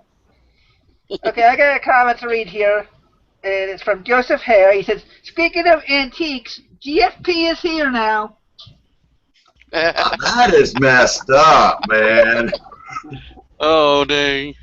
And then they're asking about old antique Navy jackets. How do you tell the difference? Old Navy jacket. Chad is not too much older than I am, okay? I'm right there behind you guys. I didn't see anybody making old man jokes. Yeah. I didn't see anybody making old man jokes when Will was on here. Yeah. There's a tip for you. That's true. Is Will even that old? I don't know. I would think he's at least my age. I mean, okay, let me put it this way. He's wise. He's very wise, so we, associate wise with old, elderly. He's like young sons, so, I mean, what are they? I don't know, 11 and 10 or something? And 8 or something like that. But, yeah. That might be older. I'm only 44, and people are calling me old. You're 44. I'm 44, that's it. And I get treated like I'm 65 or something. Maybe it's wisdom. Hey, Chad, would you like to do an introduction? Not that everybody doesn't know who the heck you are. Yeah. I'm the Golden Finger Picker, Chad. You can find me on Facebook, Chad Pagel. My wife is Kimberly. She's the Florida Picking Queen. We have a Facebook group. It's Golden Finger Picker and the Florida Picking Queen, and we have a YouTube channel, which is Golden Finger Picker. And come see us if you haven't. We run a show on Sunday afternoon every other weekend, which is Picker's Church, and we have Wednesday the resellers meet and greet. So good times. Right. Drew, have you been educating everybody on antiques? I was excited to get you on here. On many different topics, not just antiques. We've talked about paintings, antique paintings, everything that has to do with antiques we've been covering. Well, Drew's well-rounded, so I'm sure people learned stuff tonight. We even did a screen share to help a viewer out with their painting. Oh, right on. Mr. Sadie, of course, he so deserves that kind of help. He's so awesome. Oh, man, Mr. Sadie's awesome, man. Yeah, shout out to our loyal viewers. We really appreciate all your support and all your comments. We love the comments. Yeah. So keep them coming. I tell you what, this CSA Pickers has been showing their face around quite a bit. Glad to have her on board. She's awesome. Yeah. Yeah. She's like my loyal follower now on Cool Toad's Bed. It's pretty cool to have a loyal person like that. I mean, there are others, but I mean, she comments on everything and we talk, and it's pretty cool. Yeah. People like Kathleen Brown, I mean, she researches stuff for me. She gets back to me with her input, and these viewers are not just sitting there doing nothing. They're helping us out. Yeah, they're interactive, definitely. We need to be getting them on camera. That's what we need. Been trying to get CSA to do that. That just makes the community better. I mean, it really, really does. Because we're all about the community. Right. Yay. Do you know I was terrified to talk in front of public. And you know what I did to get over that, guys? This is going to sound strange, but it worked for me. I sing a little bit, as some of you guys have heard. and I went started to do karaoke because I was petrified to speak in front of audiences, and public speaking terrified me. So I started doing karaoke. I got some good response. They clapped, they applauded, and I was like on my way. And now it was hard for me to do the Google Hangouts or the Google, videos. But look at us now. We're comfortable. We don't get nervous anymore. It's not a big deal.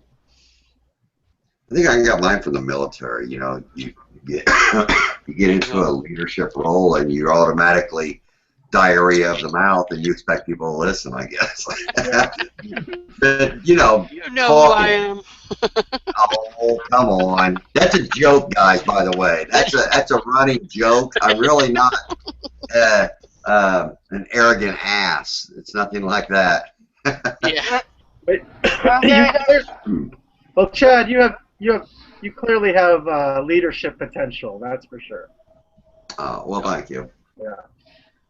I just want to say, since we're getting into the next hour soon, I want to thank everybody that's still here. And I know it's getting late on the East Coast, especially for Chad and everybody else that has things going on in their life. I have some news of my own that I wanted to share. It's not quite as big as Chad's news that he's going to be divulging sometime this week or whenever. But Next week. I actually I got up to 50 items on my store. Well, I don't even have a store, but my ID as of today. And on the first of the month, I am going to try to do a 3-month test and have my own store on eBay. You'll do fine. Awesome. Yeah. So, Like I said, I'm a firm believer that a store raises your stuff up in the search. Yeah. Because to me, you're paying for the store, so they're gonna up that a little bit more. Have you done the store? Have you done the store, Sean? Yeah, I've had a store since the beginning, really. And you find that if there's more than like 50 items, it makes it worthwhile. Oh yeah, definitely. Yeah. But if you're like if you're like 20 items, it doesn't make sense. No, yeah, because I've been up, like, in the 150s, and things sell, 1 or 2, maybe like 5 to 10 a week, and I've fallen down below 100 and nothing. So, I mean, to me, I truly believe that. Yeah. Plus, it's that listing thing where you list every day. You end up getting sales. That's proven time and time again. Yeah. So. Well, I'm doing it because of the fourth quarter coming up. I figured it's the best time to test it. Yeah. So. Yeah, you're picking the best time to do it, buddy. But I figured I'd announce it on the air. I did it in my group as well, but not everybody that's watching the shows in my group. So. Jack wants to say hi. There he is. There he is. Archer, what's up, brother? How many viewers do we have? We are still at Watch. we're at 23 viewers. Okay. Still. Like I said earlier, we have a loyal 20. Well, depending on what's going on that Sunday, anywhere from 15 to 25 viewers. We've actually gotten up to 30 at one time. Yeah, isn't there football going on? No, Dave, you were at 40. You hit 40 before. I was there. Oh yeah, we've hit 50. Yeah. I would say I'm doing it based on what I've seen in my information. Like our most popular show is the fourth quarter that we did with you, Chad. That's the most views and the most comments I've had. I had 60 likes on that one video alone. Well, that's a big topic. Everybody want to know about the fourth quarter. Well, you're a pretty big deal, Oh. Oh. You're giving me a complex, and it's not a good one. You wore the shirt. Let me be humble, okay? I'm not. And I want to thank everybody that's saying in there, thank you for everything, for congratulating me. So. Jeff Jones says I need to list Jack on eBay. You know what? There is part of me that wants to have him to be out there for a stud, because there's a lot of money. There's no other St. Bernards around here, I don't think. And well, I'm sure there are, but not very many. But then part of me is like, I don't want to put more dogs in the world. But then some of me is like, you can get like 1,600 for each dog. Go Oh for my it. God, dude. Let him loose in the neighborhood. No, oh no. A poodle or something. Yeah, I know. There's all no. There's no pretty ladies there. That's like Cooper, man. I think he's an awesome dog, but I think he's just too dumb. Yeah. Hey, Drew, we have a question. Do you consider this public speaking? Yes. Yeah, definitely. We're going out to the world. I mean, my God. I'm looking at a little lens, so I'm not in front of an audience, but you know, I also never really make my videos about me. It's not really about me. It's about the stuff I'm showing you. It's about the stuff I'm finding. It's about the information I'm bringing you and bringing you this and you know, picking up on it. It's not really about me showing my face and stuff. I'll do that every once in a while, though, but I'm generally pretty shy, if you can believe it. You know what? Believe it, I am too. Yeah. Dude. Yeah. Yeah, right. Hard to believe. No, I'm a social. What is it? An X. Social butterfly. I was called that the other day. It was Elena Scraparella called me a social butterfly. Yes. And I've got various comments saying that the stores were minimum you should have 100 per store. But I still need. Oh, I try doing this because I keep saying I want to try a store. If I keep saying it and don't do it, it's not going to get done. Well, if anything, it's a challenge there, Chris, because with the store you got, you have 150 free listings, and you don't want to waste those listings. So, you know, that's a challenge to at least get to 150 a month. Exactly. Plus, I can also do the markdowns on items that aren't selling so well. Absolutely. Or I can raise the price. And the stuff is up for 30 days. Is that correct? It's up for 30 days? Yeah, or you can put them up 30, or you can put them up 1, or until it's sold. So, yeah, I love the store. And you do the $40, $35, $40 store, whatever it is? I just challenged myself, and yes, I just upgrade. I think Chris and Sean were both in there when I upgraded my store, so I got some work. Every month I end up paying for listings because I use up all 150. So, yeah, was it yesterday, guys? I updated or upgraded. Yeah, because I told you, I did this, I let you guys know in private before I wanted to do it on the air, and you said, thanks for telling me, now I'm going to upgrade my store.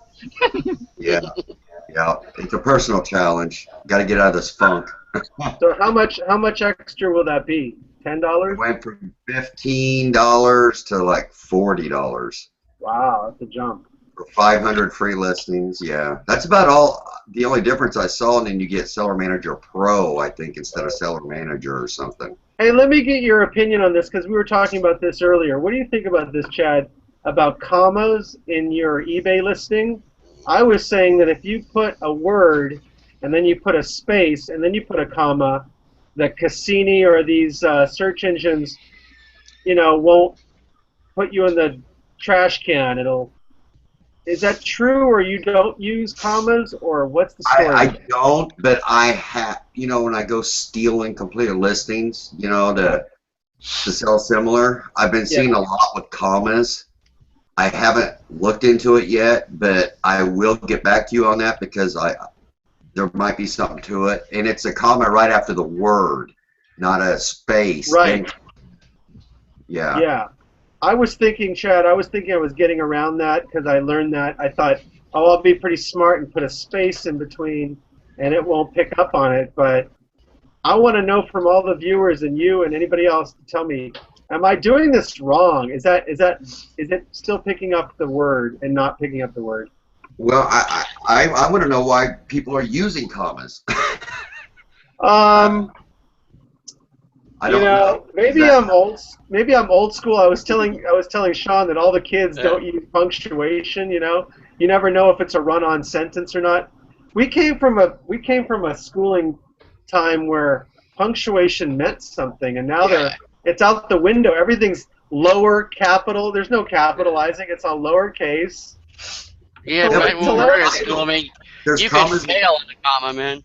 There's commas in your listing titles, and I hadn't seen that in the past, and now I'm starting to see commas like just behind every word, literal. I mean, you know, like Sony Walkman, comma, green, comma. It's like it just looked weird, and I noticed it, but I need to check into why they're doing it. I don't think it's just because they're wanting to do, you know, proper grammar.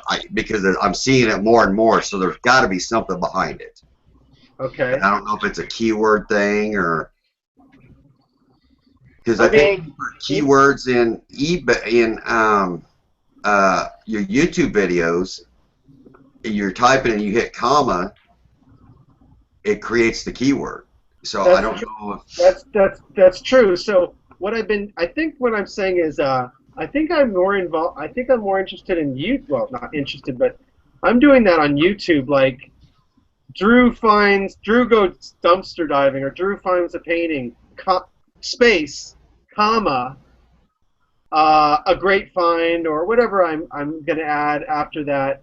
Maybe I shouldn't use the comma. Maybe I wouldn't use a comma unless there's something going on with the commas, because I'm seeing it more and more and more and more in eBay, and I don't think it's because people are getting smarter and they want to use proper grammar. I think there's something to it, and I'm seeing it because when I'm listing an item, I go to completed listings and I find one I like and I'll sell similar, and it brings that title up, and I'll clear that title because it's like, what are all these commas? Yeah. So there's got to be something to it. So I will check into it and get back with everybody unless somebody else knows. Yeah, is there anybody in the comments that wants to give us some information later, drop us a line, or hit us up on the... Drew, I was just about to read some of the comments here. First one was from Joseph Hare. He says, dude, you can run 3-day buy it now or best offers for a lot of items with 500 free listings. does not use any commas, neither does Blue Skies, Bits, or in Bobbles. Oh, forgot to say hi to her. Dang it. Hi, Elena. No, Blue Skies. She came in late. I already said hi to Lori. Yeah. Hi, Blue Skies. And then Elena says, if you use a comma, it will not trash your keywords. They will still be visible. How about a space? That's what we're talking about. Jeff Jones said, search engines use special characters to limit search results. It is usually always been something to avoid for this reason. Drew, I wouldn't put a space in your comment. I think the comment, since a comma won't toss out your keyword, I wouldn't. If you're going to use proper grammar, use proper. Don't put a space in between. Well, I think it's going to be negligible in terms of what you see visually, but I think if it hurts you, then let's not use it. I need to change my ways. If it doesn't, I think I'm doing it right by putting a space, and it doesn't interfere with the keyword. But that's kind of what the question is of the night. What's up with the space? It is the space. Elena has a good point. You cannot search commas on eBay. I think it has to do with the buyer's eyes. Might be easier to read the title, but ultimately, if you have a unique item, there's no need to stand out. Maybe if you're competing against several like items, though. So maybe that's the key to it all. It's more because people think it stands out or something. Maybe I'm just old and I still want to do it the way we used to do it. Us old folks. I'm a few years younger than Chad, so. A few years? A few years older? Younger. Younger? That means I'm older than you. I'm 42. But he's still young, so you guys are still young. Yeah. I'm the youngest one on the panel, so. I guess See, Sasquatch says, Drew, you're wasting 2 character spaces every time you use a comma that way with a space. Yeah, I'd have to So I agree guess with at the you. beginning is kind of a waste. After that, maybe not a big deal. Yeah. I'm also using it a lot on YouTube, so I want to know that for YouTube. Does it do the same thing when I put a statement in the in the heading? If I put a comma after a space, is it messing me up? I think it's just 2 different things because eBay has their own search, whereas YouTube is going through Google, where eBay and Google are not necessarily playing together, so it's going to be a completely different search engine. They don't play nice together anymore. No. At least not until somebody pays the multi-million-dollar contract. Hey, I heard a strange little rumor that came from a friend of mine, and I'm glad that he was wrong because it was like fake. But I heard that Facebook was about to charge $2.99 Oh yeah. per month, and that's a hoax. Yeah, that goes around every so often. I can't believe people still agree with that or think of that. Yeah. I think that's true.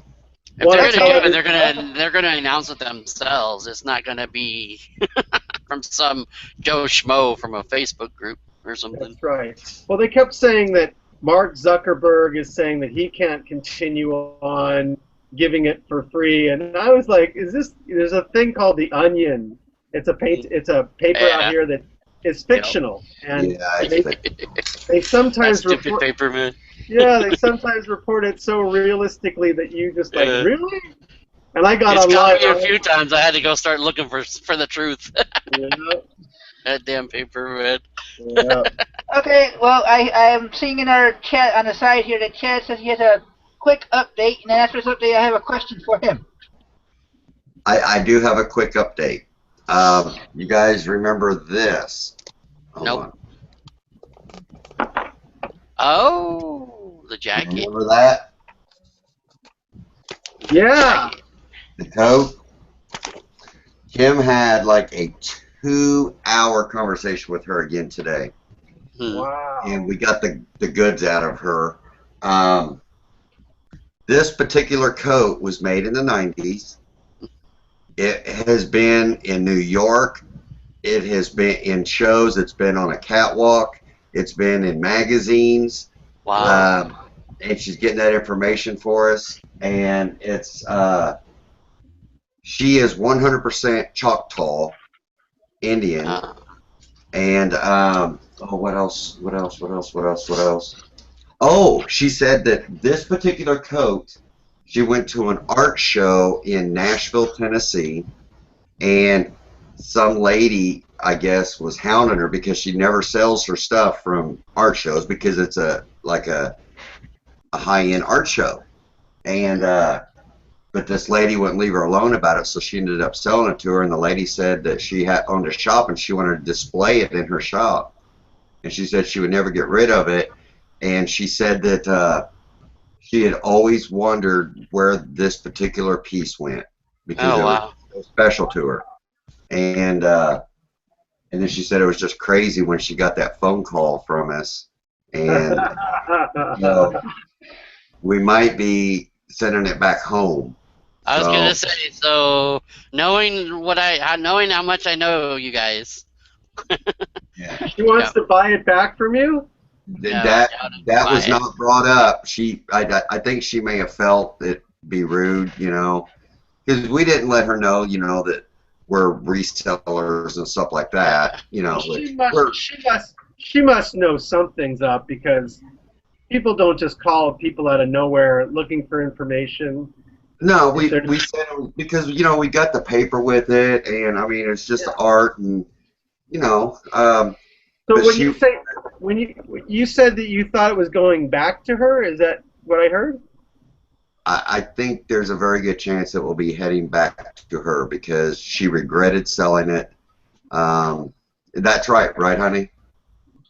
She regretted selling it, and so she's gonna buy it back from you. She did not make an offer. I think she felt uncomfortable, talking about it, but she kept talking about how she regretted selling it, and it's a very special piece to her, and she's so glad that it's been found, and so it belongs in a museum with her other stuff. So, yeah. Is she Awesome. is she guilting you into sending it back to her for free? Well, right now she's selling coats in New Mexico for $2,000, Santa Fe, Mexico, for $2,000 a piece. She made a special. You guys may have heard about this. A brawl, a sterling silver brawl, and I think I have heard that. it's all handmade with rhinestones. with rhinestone. I think she's pretty. She says she's got stuff in museums. Well, she had stuff in New York runways. New York also runways. Fashion magazines. Fashion. This particular coat's been in a fashion magazine And on the runways. and on the runways. So. You know what? I hate to sound harsh, but she's making a lot of money because she's a talented artist. And if she wants that coat back from you, She's gonna pay for it. yeah. I learned my lesson with sending a very, very, very rare record to a museum, and they stiffed me. Get out of here. One of these, I need to make a video about it. Wow. Yeah. It was a one of a kind.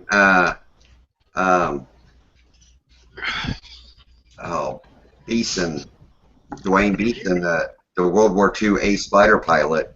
That was the only known recording of his voice. Mm. I donated to the Dwayne Beeson Museum up in Boise, You know Idaho. what? It's interesting because there are museums that I could possibly donate to, but I'm going to make sure that I have a contract that says it's for a certain amount of time. After the certain amount of time, it goes back to me. If they'd like to purchase it, it would be XYZ. Well, with the Yeah. donation, they were supposed to fly us up there and take me up in the Boise Bee. I mean, which is a famous airplane. I mean, it's the original, and yeah, they were going to treat us as a VIP thing, and then all of a sudden they wouldn't contact us again. So it was pretty disheartening. That Well, can you wait? How much is that album worth? Never even checked into it. I'm sure it's worth a lot of money because it's the only. Look up Dwayne Beeson. He's a World War II fighter ace, a hero, an American hero.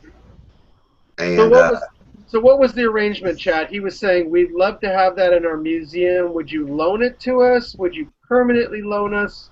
Would we? No, he didn't. I said, I have this, and he was so excited because I wanted to learn more about it, and I found the museum, and they were so excited, and they said that they had the family. The family doesn't even have anything. The family's got all his medals and his uniforms and everything in this museum, and it just came over me. It's like it's the right thing to do. So I gave that to them, and they said, for your generosity, we want to fly you guys up here. We want to take you up in the Boise Bee and the other aircraft we have, and just for this. He did say when I said I'd like to. He said, name your price. He said, name your price, and I'm like, no, I would like to donate it. But it was disheartening that, after he got it, he didn't honor. Yeah, all of a sudden it's cricket. Now, what year was that? What year was that in? This is like in 2011 or 2012. Now, theoretically, you could have taken a loss or put something on your tax return if you were doing that at the time, but you probably didn't do that. But And doesn't lose taxes. like you could say it's a donation to a charity, like in a way. Yeah, I mean, yeah. Yeah. But it's not always about the money. I thought I was doing the right thing. Yeah, no, you're a good guy. We can all tell you got a big heart, man. We can tell. In this instance, I'm sure you learned your lesson a little bit. In this instance, this is a nice coat that you came upon, and I don't know. I wouldn't send it back to her. I'm not going to give it back to her. I mean, Yeah. You know what I think she's doing? she's trying to see if you will send it to her for nothing, you know? Why would Probably, anybody do that? Hey, I don't know. It's got a People out there- $2,800 price tag on it. Right, right. Now, let me ask you this. How much information of the purchase and everything did you give her? Did you tell her everything? So we got it at a estate sale. Okay. She does not know what we paid for it. All right. So you're in the driver's seat as far as I'm concerned. Sure. Oh. Yeah. hey, Chad, I have a question for you. Talking about donations and all that. I know you don't necessarily know all the money situations, but any update on the Small Sellers United Fund? How things going there? It's going really well. We have used everything is on the page. Mostly what we've used it for is like there was an individual that was going through a really tough time. They had their eBay set up, but they did a lot of a lot of the stuff they were selling was stuff they made, and they were going through a tough time, and they weren't able to get the materials to make their stuff to sell on eBay to pay the eBay fees to be able to sell on eBay. So we covered the eBay fees and got some materials for her to continue making her stuff, and that worked out really well. We use it a lot for like shipping, like when we send out like a large printer or something like that to help somebody out, we use the fund to pay the shipping on it. There's been, we're very, very, very, I want to say responsible when it comes to divvying anything out of that, because, we've been entrusted by the whole community to do it on everybody's behalf, and we want to show due diligence before we give a penny away. So there's still a lot of money. We're still getting donations. We just got a $30 donation from Pinkney's Picking Robin not too long ago, and it's awesome. And for the people that may not know, like watch this next month or a week from today, can you explain what you it can is? go to Small Sellers United page, and I believe Scraparella Elena is in the comments. Maybe she can post the links to the Facebook page and the link to the actual funding page. I don't have that handy, but Well, it is, I was surprising you with it, so. yeah. I'm not very prepared tonight. I thought I missed it. I don't know, but no, it's a place where people can donate time. They can donate used equipment. They can donate packing supplies. They can donate money. And what it does is, if somebody in our community falls on hard times, whether their house burns down, whether, somebody donates a printer, and that we hear somebody's printer broke down, we'll just pass it on to that next person who could use a printer. We've done it with scales. Chris, you've donated a scale. It's made it someplace, and I mean, people are donating items, and it's just a great thing. So, and trust me, guys, we get a lot of people wanting that we've never even heard of. So we do our research, and it takes quite a bit of time to just get one person checked out. We make sure we check their eBay account. We check everything about them. So I think it's a good thing, and it's working out well. And how's that jacket going that I sent with that scale? Do what? The jacket that I sent with the scale, how's that going? I don't know what I know she's gotten it out and stuff, but I couldn't even tell you, dude. I know we appreciate it. Her sewing machine's still sitting in the same place, so plus, she hasn't done anything for a little while. Yeah. Well, I wasn't sure if she had gotten done before all your personal issues came up. I don't know. I don't know. So I just figured I'd ask. They want me to play Outlast. It's $14 for the kid. Alright, let's see anything in the comments here.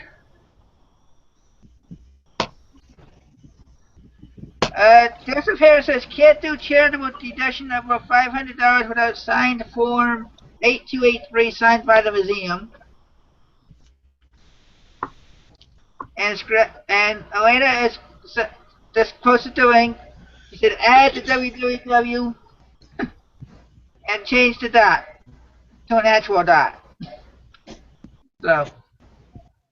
Oh, you guys remember when I used my perv glasses? Perv glasses. That's what Kim calls them. My camera glasses when I went to that flea market and I got the the Matchbox card and that jewelry, that box of jewelry. Yeah. Well, I'll have you know, one piece of that jewelry, a little cufflink, sold yesterday for $250. Woo! Wow. One. Nice. What was so special about it? It was 18 karat gold with some kind of gem. Help me out, Scrapper Elena. And you paid $10 for the lot of jewelry, right? I paid $10 for that lot of jewelry. Yeah. I sold that whole lot to Scrapperella for an undisclosed amount of money. Oh, is that right? And she is the actual one who sold the piece for $250. So Elena got the $250. oh, sure. Yeah, yeah. Hey, I'm happy with what I got out of this. Yes, I'm very happy. Plus, Elena and I, we went through it. She took like 2 hours and went through the pieces with me and told me what everything was. So, and then we came up with the price and she bought it all. Wow, good for her. So, yeah. Yes. That's awesome. Sapphires, yes. It was real sapphires. Oh, yeah. Yeah. Those are blue. Those are like blue, purple. They were blue, yeah. Very nice. So. Those are very good. Wow. And it was just one. It was just one coupling, 18 karat gold, and they wanted it. Yes. Yes. One coupling, and there's like 60 something pieces in there, probably at least. Well, she's not gonna find another 18 karat piece, but there's another gold ring in there. Absolutely, a golden diamond ring. Wow. Yes. Right. 14 karat or 9 karat? What is it? It had the thing had it was a French mark. It had the eagle stamp with it, and it was 19 karat gold eagle mark. Wow. And Elena, that diamond ring, what's that? It's an old cut diamond too, so it's an old ring. Yes. Nice. Yeah. So. Not antique, but still. Oh, it's an antique ring, absolutely. Well, I was joking around because it's the topic being the antiques. Oh. I think that cufflink was probably an antique too. That stuff looked old in there. It's like I still have the actual jewelry box, and it's a Thorin's jewelry box. So. Nice. Yeah, it's an old jewelry box.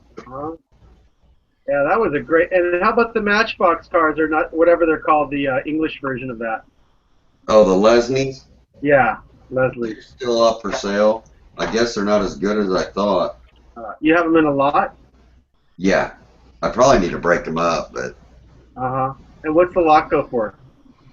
I couldn't even tell you right now. I think we got them like $70 or something. Oh, and they're wow. Yeah, you'd think they'd be more. Yeah. Well, I know the one Fire Chief's car is a $50 car, so. Yep. The detail on those cars are amazing. Yeah. Yeah. That's when they made stuff right. Yep. The Corgi toys are the same thing. Really good quality, the Corgi toys. The James Bond car, and oh my God, I love that stuff. Elena says it's 14 karat, Chad. Oh, okay. The old diamond ring? Yeah. Yep. And I want to thank all 24 viewers that we had for staying extra with us. I mean, I'm not going to close it yet, but I just want to thank everybody because I normally do only 2 hours. Hey, you can do a screen. I don't know if you can do a screen share, but I just did a video from my my antique show today, and I just uploaded it, so it's ready to go.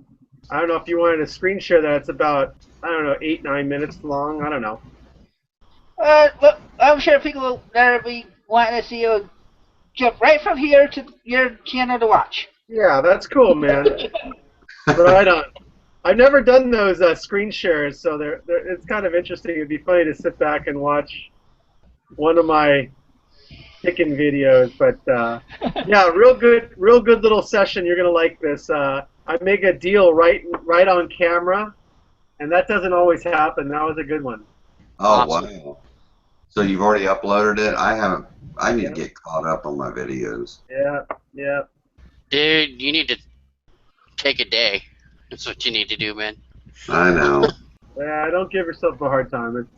I can see it getting to you again. Not like anything bad, but everything coming at you at one time.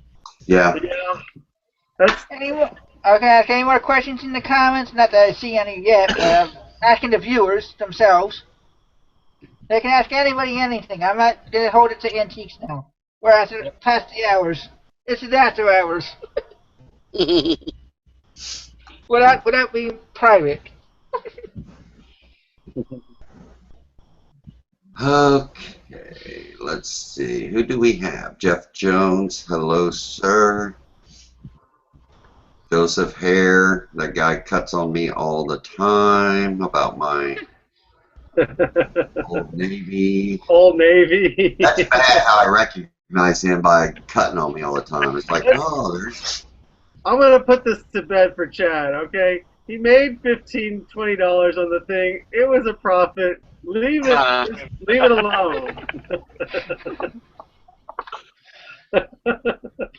And Chad, just so you know, next week we're going to have Robin here for an hour. Oh, And we're gonna do it. Yep, Pickinese is going to be on. Yeah. And we're going to do it for an hour with her, but the whole show is going to be about power shower / motivation for newbies that are starting out. awesome. Awesome. Yeah, I really like Robin. She is a great addition to this community. Mhm. I'd like to see more of Emery, her husband. You know, I always like to see if somebody's got a husband. Now, he's starting to get into it. She says he didn't really do much of selling, but he's starting to sell on eBay, so he's going to have to start showing his face some more. For sure. Definitely. It's once you do it, it starts to become. Yeah, it does. Okay, so yes, Jeff Stevenson, we're still on. We actually decided to come on extra because we had Mr. Tego show up.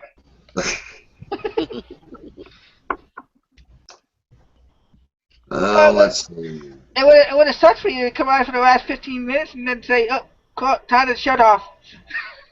Oh, you don't stay on because of me. No, I'm having fun. Drew's willing to stay. I asked them if they were willing to stay before you came in, so if they said no, I wouldn't be doing this. It's not just me. Well, we can't say no. You know who he is, right? It's kind of a big deal. Drew, I have something for you. I need your help with. Yeah. It may not be really gold. Yeah. Well, It's going to be hard. But it's a sailboat. Yeah. But it's missing the big sail thing, but it's got the hull. And, No, that's the front part. Yeah. I mean, It's high quality. You could tell it's real wood. Yeah. It looks like it's handmade. Yeah. What do you think something like this would be worth? I think the bottom section might be mahogany. It just kind of looks like the top might be painted or something. You can't tell, the but top is painted. yeah, I think that would be called a schooner. And I have a good example of that. It's like a racing boat, and that would have had a mast with 2 or 3 sails on it. So would this be? This is all I have. I mean, I don't. What's this pole that's like on it? Yeah, a spare or something. What is that? What are you showing us? It's tied down. There's like a mast or something. It's Yeah, you tied know what? down. That's the oh, what's that called in sailing? That thing that comes about when the sail goes. I can't believe I'm not The remembering boom? the name. It's like a boom, yeah. Similar, huh? That, I think it's a different name. I think it's missing its mast, but that's its boom. Like, Oh yeah, the thing you got the mast that comes up, and then they take this and put it long ways, and the sail goes to it. right on the bottom. So, what do you think? Something like this would would this just be called the hull? Yeah, there'd be a hole, and I'd say that maybe be like $60 to $75, maybe. Oh, really? Okay. Yeah, that'd be my guess. Not seeing it up close, but you know, $50 to $70, somewhere in there. Maybe put that one on auction and see what happens. Yeah, you can see it was like planks were used to put it together. I don't know if you can see how up close. Yeah, that's a good one. That's a little bit older, not real old. It's still a little shiny, so it's probably not vintage, but it's still cool. People collect those. Yeah, you could tell it Yeah, wasn't you can still cheap put stuff anymore. together with it.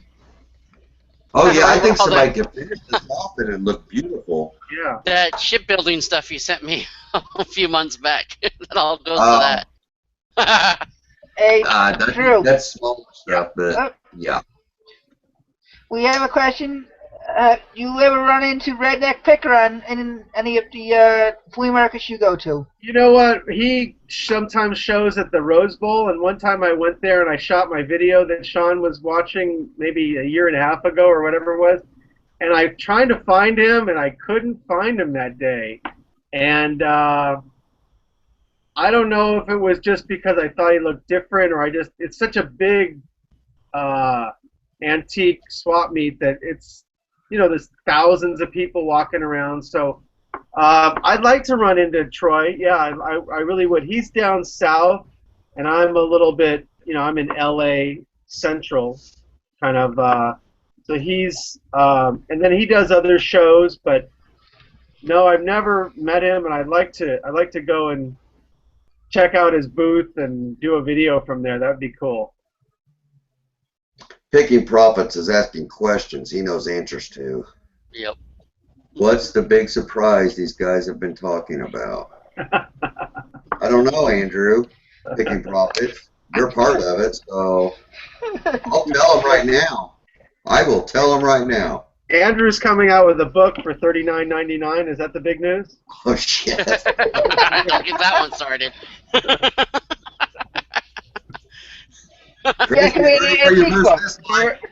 He's undercutting the competition. He's going to be $29.99. Yeah, but hey, Drew, you gotta make sure it's an antique book, not just a book.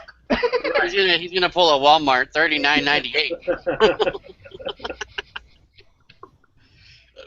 Well, that guy knows his stuff. He's giving it up, and he's telling you, you know, Andrew knows his stuff. Let me tell you. We enjoy having him on the panel. We enjoy having him on the panel too. He's a fun guy. He has another question for you. I found a giant platter, and it says 800 on the back. Is that silver or silver plate? That's silver. It's 800 out of normally sterling would be 925, and that's 92.5 ounces real parts real silver. The rest is some other metals, and 900's coin silver, I understand, and 800 is a little bit lower than that, but it's still good. It's much better than plate. You can pass 800 for coin silver. What's it say again? You can pass 800 for coin silver, I'm pretty sure. Okay. I thought most coin silver was 900, but yeah, that makes sense. Yeah, but I think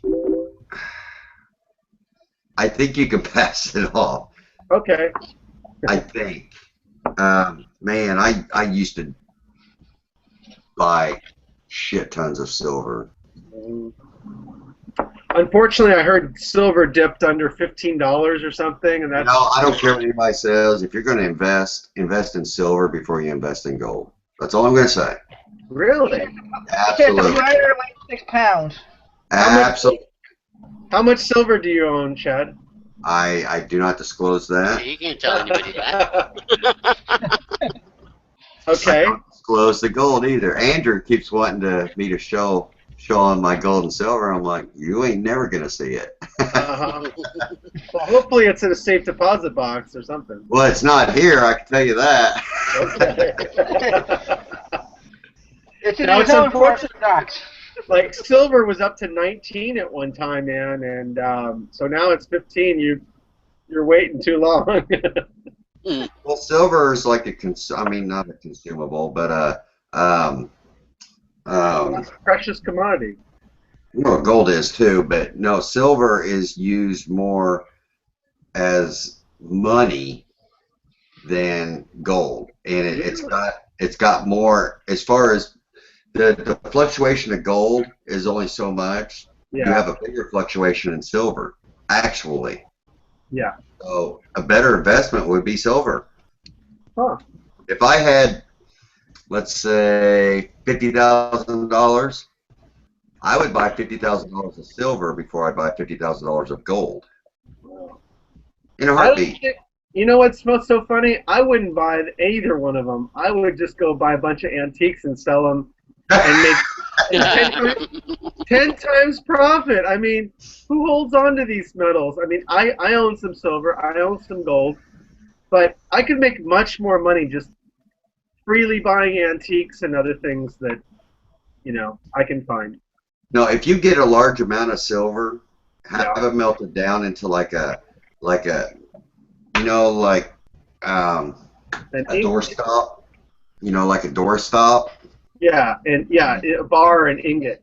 And paint it, and I'm dead serious. You would be surprised. You got a doorstop at your house that's like 30 pounds and it's painted.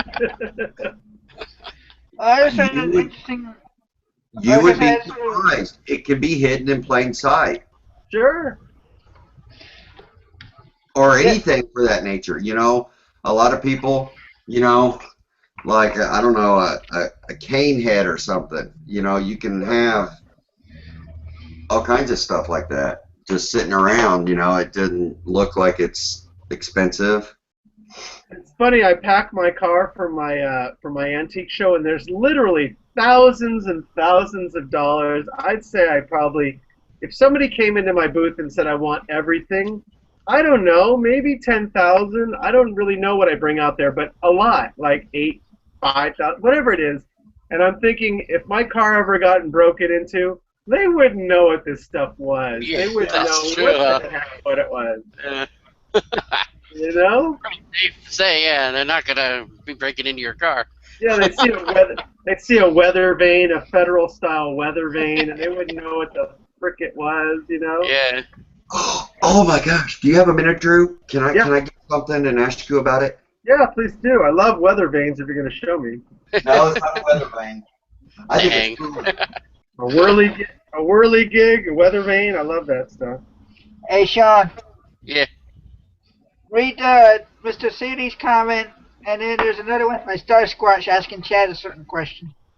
Oh, the one with Dan Dotson? I read that one. Yeah. That was pretty cool. Okay, Drew. Back in the old days, in the Silver 1800s, finger picker. they would use glass plates for the pictures themselves. Yeah. And then they would go on the back of it and like scratch off like for the lips and the eyes and like brass, and they would paint it in on the back, and it would show through like the color. It's like hand coloring. Yeah. Well, they're typically smaller pieces, but this piece I have, it's the largest one I've ever seen, and it's the picture is actually glass. Yeah. And it's of a Civil War soldier. Wow. Okay. So, yeah, this is a There's a tin type, daguerreotype, and then there's this glass. Yeah, that's a big plate. Yes. And that was the exact size of the negative that went into that camera. Well, and that's what it is. I mean, the way. That's 8x10. Oh, it's bigger than 8x10, dude. Wow. This is Yeah, it looks like it's in the 30s or something. Yeah. 30 by something. 20 Oh. by 17. 20 by 17. But if you look at it up close, hold on a second. If I take this off right back here without Well, there's your frame size you were mentioning earlier in the show. 17 wide. I mean. Yeah, that's an odd size. 17 is odd. And I don't know if you can see. Hold on. Like if you can look from the back, do this without destroying it. Can you see where his mouth and stuff was scratched off and they painted it? Like his buttons are gold? No. That's really, I don't think I've ever seen that. I've seen like tinted photographs where the person is a photograph and then somebody paints in the color, you know, because they didn't have color photography back then. Right, it's painted in. Maybe we can do that. That's interesting. Can you see the color to the light? Hold on. Yeah, you see his buttons? See how bright the buttons are? Yeah. Interesting. They're painted gold. And if you look up real close on his hat, it looks like a crossed cannon. You know, the cannon barrels? Yeah, he's a military. Artillery, yeah. This is a Civil War soldier. Wow. Oh, dude, that rocks. And it's glass. I haven't been able to find any value or anything. Picker Paul was with me when I got this at an auction.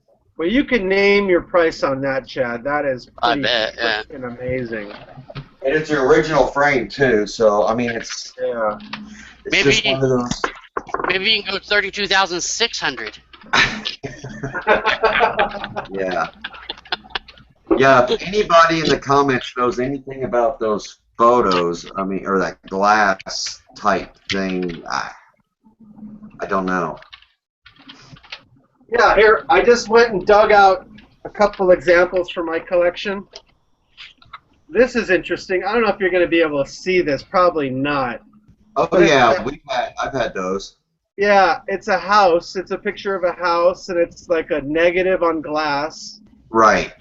And I went and had this printed at a photo place, and all I got was like a negative in return. I don't know why. I thought this was the negative. What that is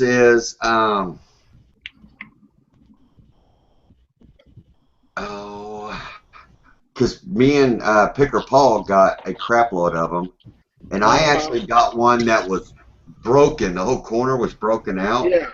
But it was a horse-drawn carriage, and it was like one of those guys that goes around and sells the cough syrup and stuff. Yeah, that kind of wagon, and I sold that for a lot of money, and it was even broken.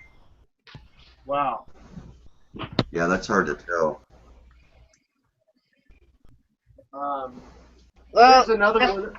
Here's another one of San Francisco Bay. It's a glass plate. Oh, wow. I don't know if you guys are seeing that, but it's a sunset with the ocean and a couple of the land masses, and then there's like a cool little description on the back. Yeah. Really old and rare. And now I'm going to show you a tin type. Let's see, where is that? Is that in here? Oh, shit, where is that? Oh, here it is. This is a tin type or daguerreotype, what have you. Right. A real old one. Look at that guy. Wow, look at that guy, yeah. Super old. I know Andrew Picking Profits likes these old ones. That's like 1880s, 1890s. I had one. I cannot remember what I did with it, but it was 1800s. Yeah, you get those tin types. They're 1800s. Yeah, yeah. Now, I don't know what these glass ones are called. I don't know. Can you find that out? I don't know. I know what they're called, and I know how they're used. I'll have to get back with you. I'm wondering why when I printed this at a photographic place that I came out with a negative. I thought this was the negative. Right. It is a negative, but if a picture is taken, it would be taken as a negative, and then a picture made from the negative. Uh-huh. So why do these glass plates exist if they're only going to give you a negative? Well, it's not a negative, it's a black and white picture if you put that under light. Yeah, but I was trying to print it. Like, isn't it for printing purposes as well? No, that was the picture. Wow.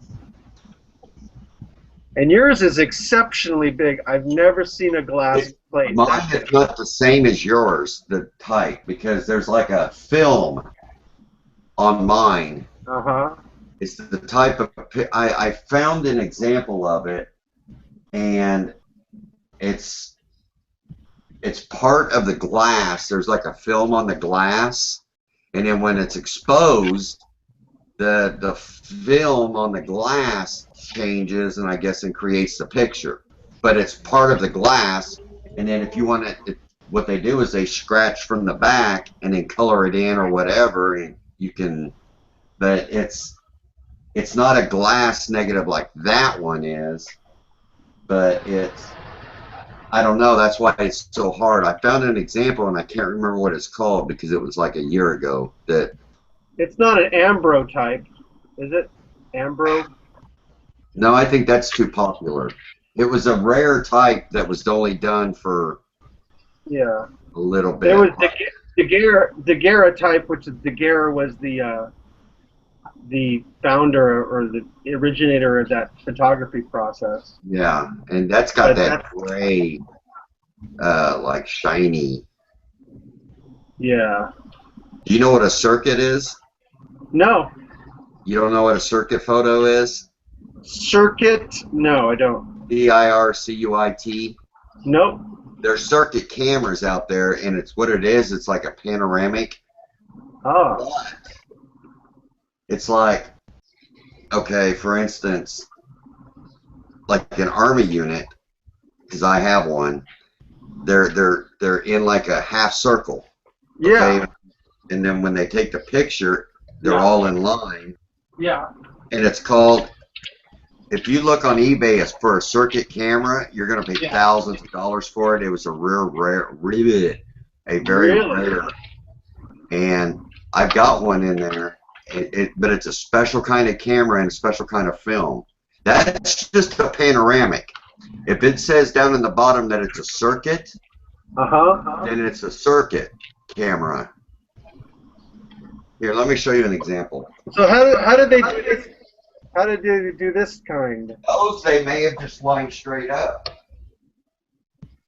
That's a bunch of people posing. A lot of people. Look at that. That's a long photograph, you guys. Yeah, it is. It's like 2 feet long.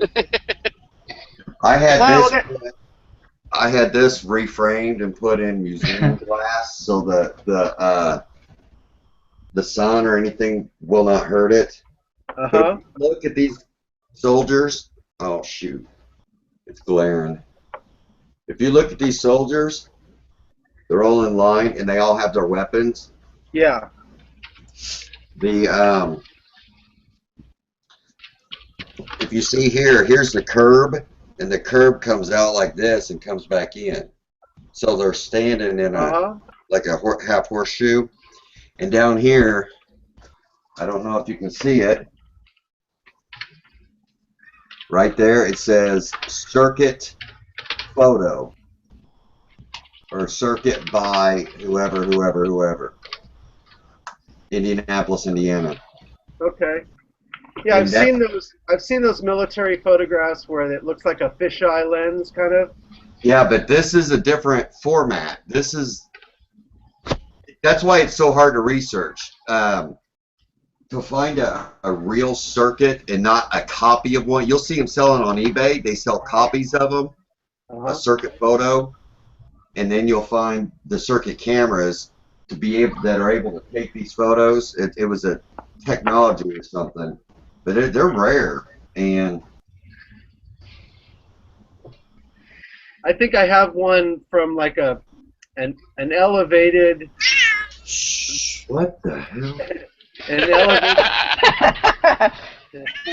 Okay, go. That's the tail that you saw the other night, Elena. That's the rest of it. I know, like the military did that, and schools did that because class pictures and things. Yeah, those are typical panoramic photos. Ah, so there's a difference, huh? Absolutely, a big difference. Yeah, do some eBay research on a panoramic, and then do some research. You probably won't find a circuit photo. You'll find copies of ones. People are selling for $50. But as far as an actual real one, last time I checked, there wasn't any. It's a really neat. Elena to the discussion. Elena's microphone's muted. Yes. Deal with yourself. Hi, everyone. Hi, Elena. You How know, are you guys, wonderful, wonderful. I was just asking him real quick. I'm like, I got a picture I want questions on if I can. I said, I don't care if I do it afterwards. What? Your dog's licking the dogs? No. I always get a new one. Okay. This is it. Okay, and this is not what's so special about it. When I turned it over and opened the back, Yeah. I have this on the back of it. Nice. What is that? And there's signatures on it. And Looks like a sketching or something. yeah, so I heard about like pictures having sketchings on the back of them. And I'm just wondering like how that works and what's it about. Well, like artists back then, they kind of used sometimes both sides of the paper or both sides of the canvas because they were cheap and they painted something they didn't really think was up to par. So sometimes they would, paint over on the other side, and then it would be framed. And then when you open up the painting, you find stuff from the back, and sometimes it's really good, and sometimes it's really bad. Yeah, the art itself doesn't have a signature on it, but the printing on the back actually has a signature. Okay. So I don't know if you can see that. Sometimes the artist is just not pleased with what he did on one side, and he didn't think anyone was going to open it up and make a big deal about it later. But yeah, and that's fun to find. I like that. I like to find that stuff, Elena. That's cool. I find stuff. Sometimes you'll find artwork under artwork that's been stashed there, or money. People put money in there, or their will. I mean, I love to open up the backs of paintings and find whatever's in there. Yeah, so I don't know what to do with it though. Like I guess just try to figure out who that signature is, or just right. And what was the front? What was the front? Was it a drawing or a painting? A painting, an oil. Looks like Bobby Kennedy. It does look like Kennedy. And there's no signature. It almost looks like and you see how like you were saying the gap there, so it's probably an Art Nouveau frame with like a mid-century piece, I'm thinking. Yeah. But I could be wrong. Yeah. Not Elena. I'm always, I'm human. I'm learning. And thank goodness I have good company to learn from. So yeah. So true. I like the detail on the frame. Yeah, that's pretty nice. Yeah, so I was thinking what? Art Nouveau, right? I'm unable to do a close-up, but you're doing a pretty good job. But I don't know if I would say it's Art Nouveau, but it's definitely, a well-carved frame. Art Nouveau really, when you learn what it is, you'll learn how to recognize it exactly. And it's a typical little genre that only existed for about 20 years or something. Correct. 10, 20 years maybe, if that. Yeah. I think what, like 1890 to 1915, correct? And it was all about like nature and Yeah, a little later. forms. A little later than that, that would be more aesthetic period, Victorian aesthetic, and then yeah, I'd say more like 1910, 1908 to 1925 or so, and then we start having Art Deco come in. And by the way, these are all like periods that have been brought in by these big events like the exposition in this place or that place. They started introducing these new art movements, and so you can sort of pinpoint them from a certain date to a certain date. Cool. Yeah, that's a nice frame though. Thank you. Okay. That's how the arts and crafts movement got started too. What's that? To the expositions, the arts and crafts movement. Yeah, that's how they're exposed to the world. Yep. So that's how people learn from them, and then when the next one comes along, something they want to change, they want to be different, so they change it up. And Art Nouveau morphed into Art Deco, and kept some things, and then invented more of an architectural language. All right, guys. I want to thank all 20 viewers and start saying our goodbyes. I know it's the East Coast,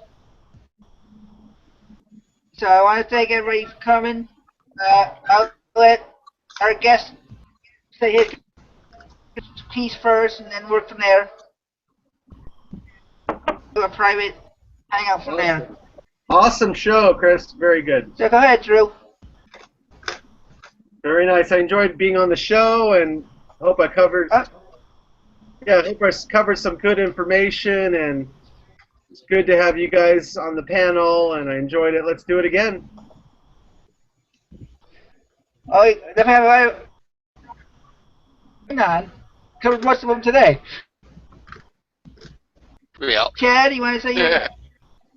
Thanks everybody for showing up. Sorry I came in the last half hour, but I wish I had more time to talk to Drew about this stuff today, and I'm sure we'll hook up. And thanks, Drew, for coming on short notice. We know you had a long day today. Yep. And just thank you. And I always love seeing Elena and Chris. I'm proud of you for your show. And then there's Sean, man, Mr. I help everybody. I tried. Cool. Yeah. Thank you, viewers. Yes. Thank you. Thank you for letting me pop on for 1 second. Well, just stay on. We're going to be going private anyway, so you can just stay on. Yeah, I want to say... Well, Sean, you can say your goodbyes, and then I'll say mine. Again, I'm Cool Toes, as you can see down there on the bottom. Chad didn't say it, but make sure you look for the meet and greet on Wednesday night and on his channel, and of course the Toadcast on my channel, and also Picker's Church on Sunday. It's coming up next Sunday, so definitely look for that. Chad has been known now as getting another name, Pope Chad. So that's been going around. I don't know if he realizes that or not, but has it really? I see yeah. Mr. Jones saying it, but I didn't know it's like gaining It's momentum. getting there. It's starting to. It's beginning. Yeah. So anyway, yeah. Thanks everybody for watching and putting up with things and for me and all that. Yep. And I want to thank everybody for showing up and staying extra for this our show tonight. Again, I want to thank Drew, Chad, and Sean, and Elena for the last minute little pop on. Next week, like I said, we'll be covering power sellers / motivation for newbies that are wondering how they're going to do it with Miss Pickney for the last hour. And I'll have more news for the rest of the month then. So, thanks again. I will see you all later. And goodbye. Peace out. Bye, guys. Peace out.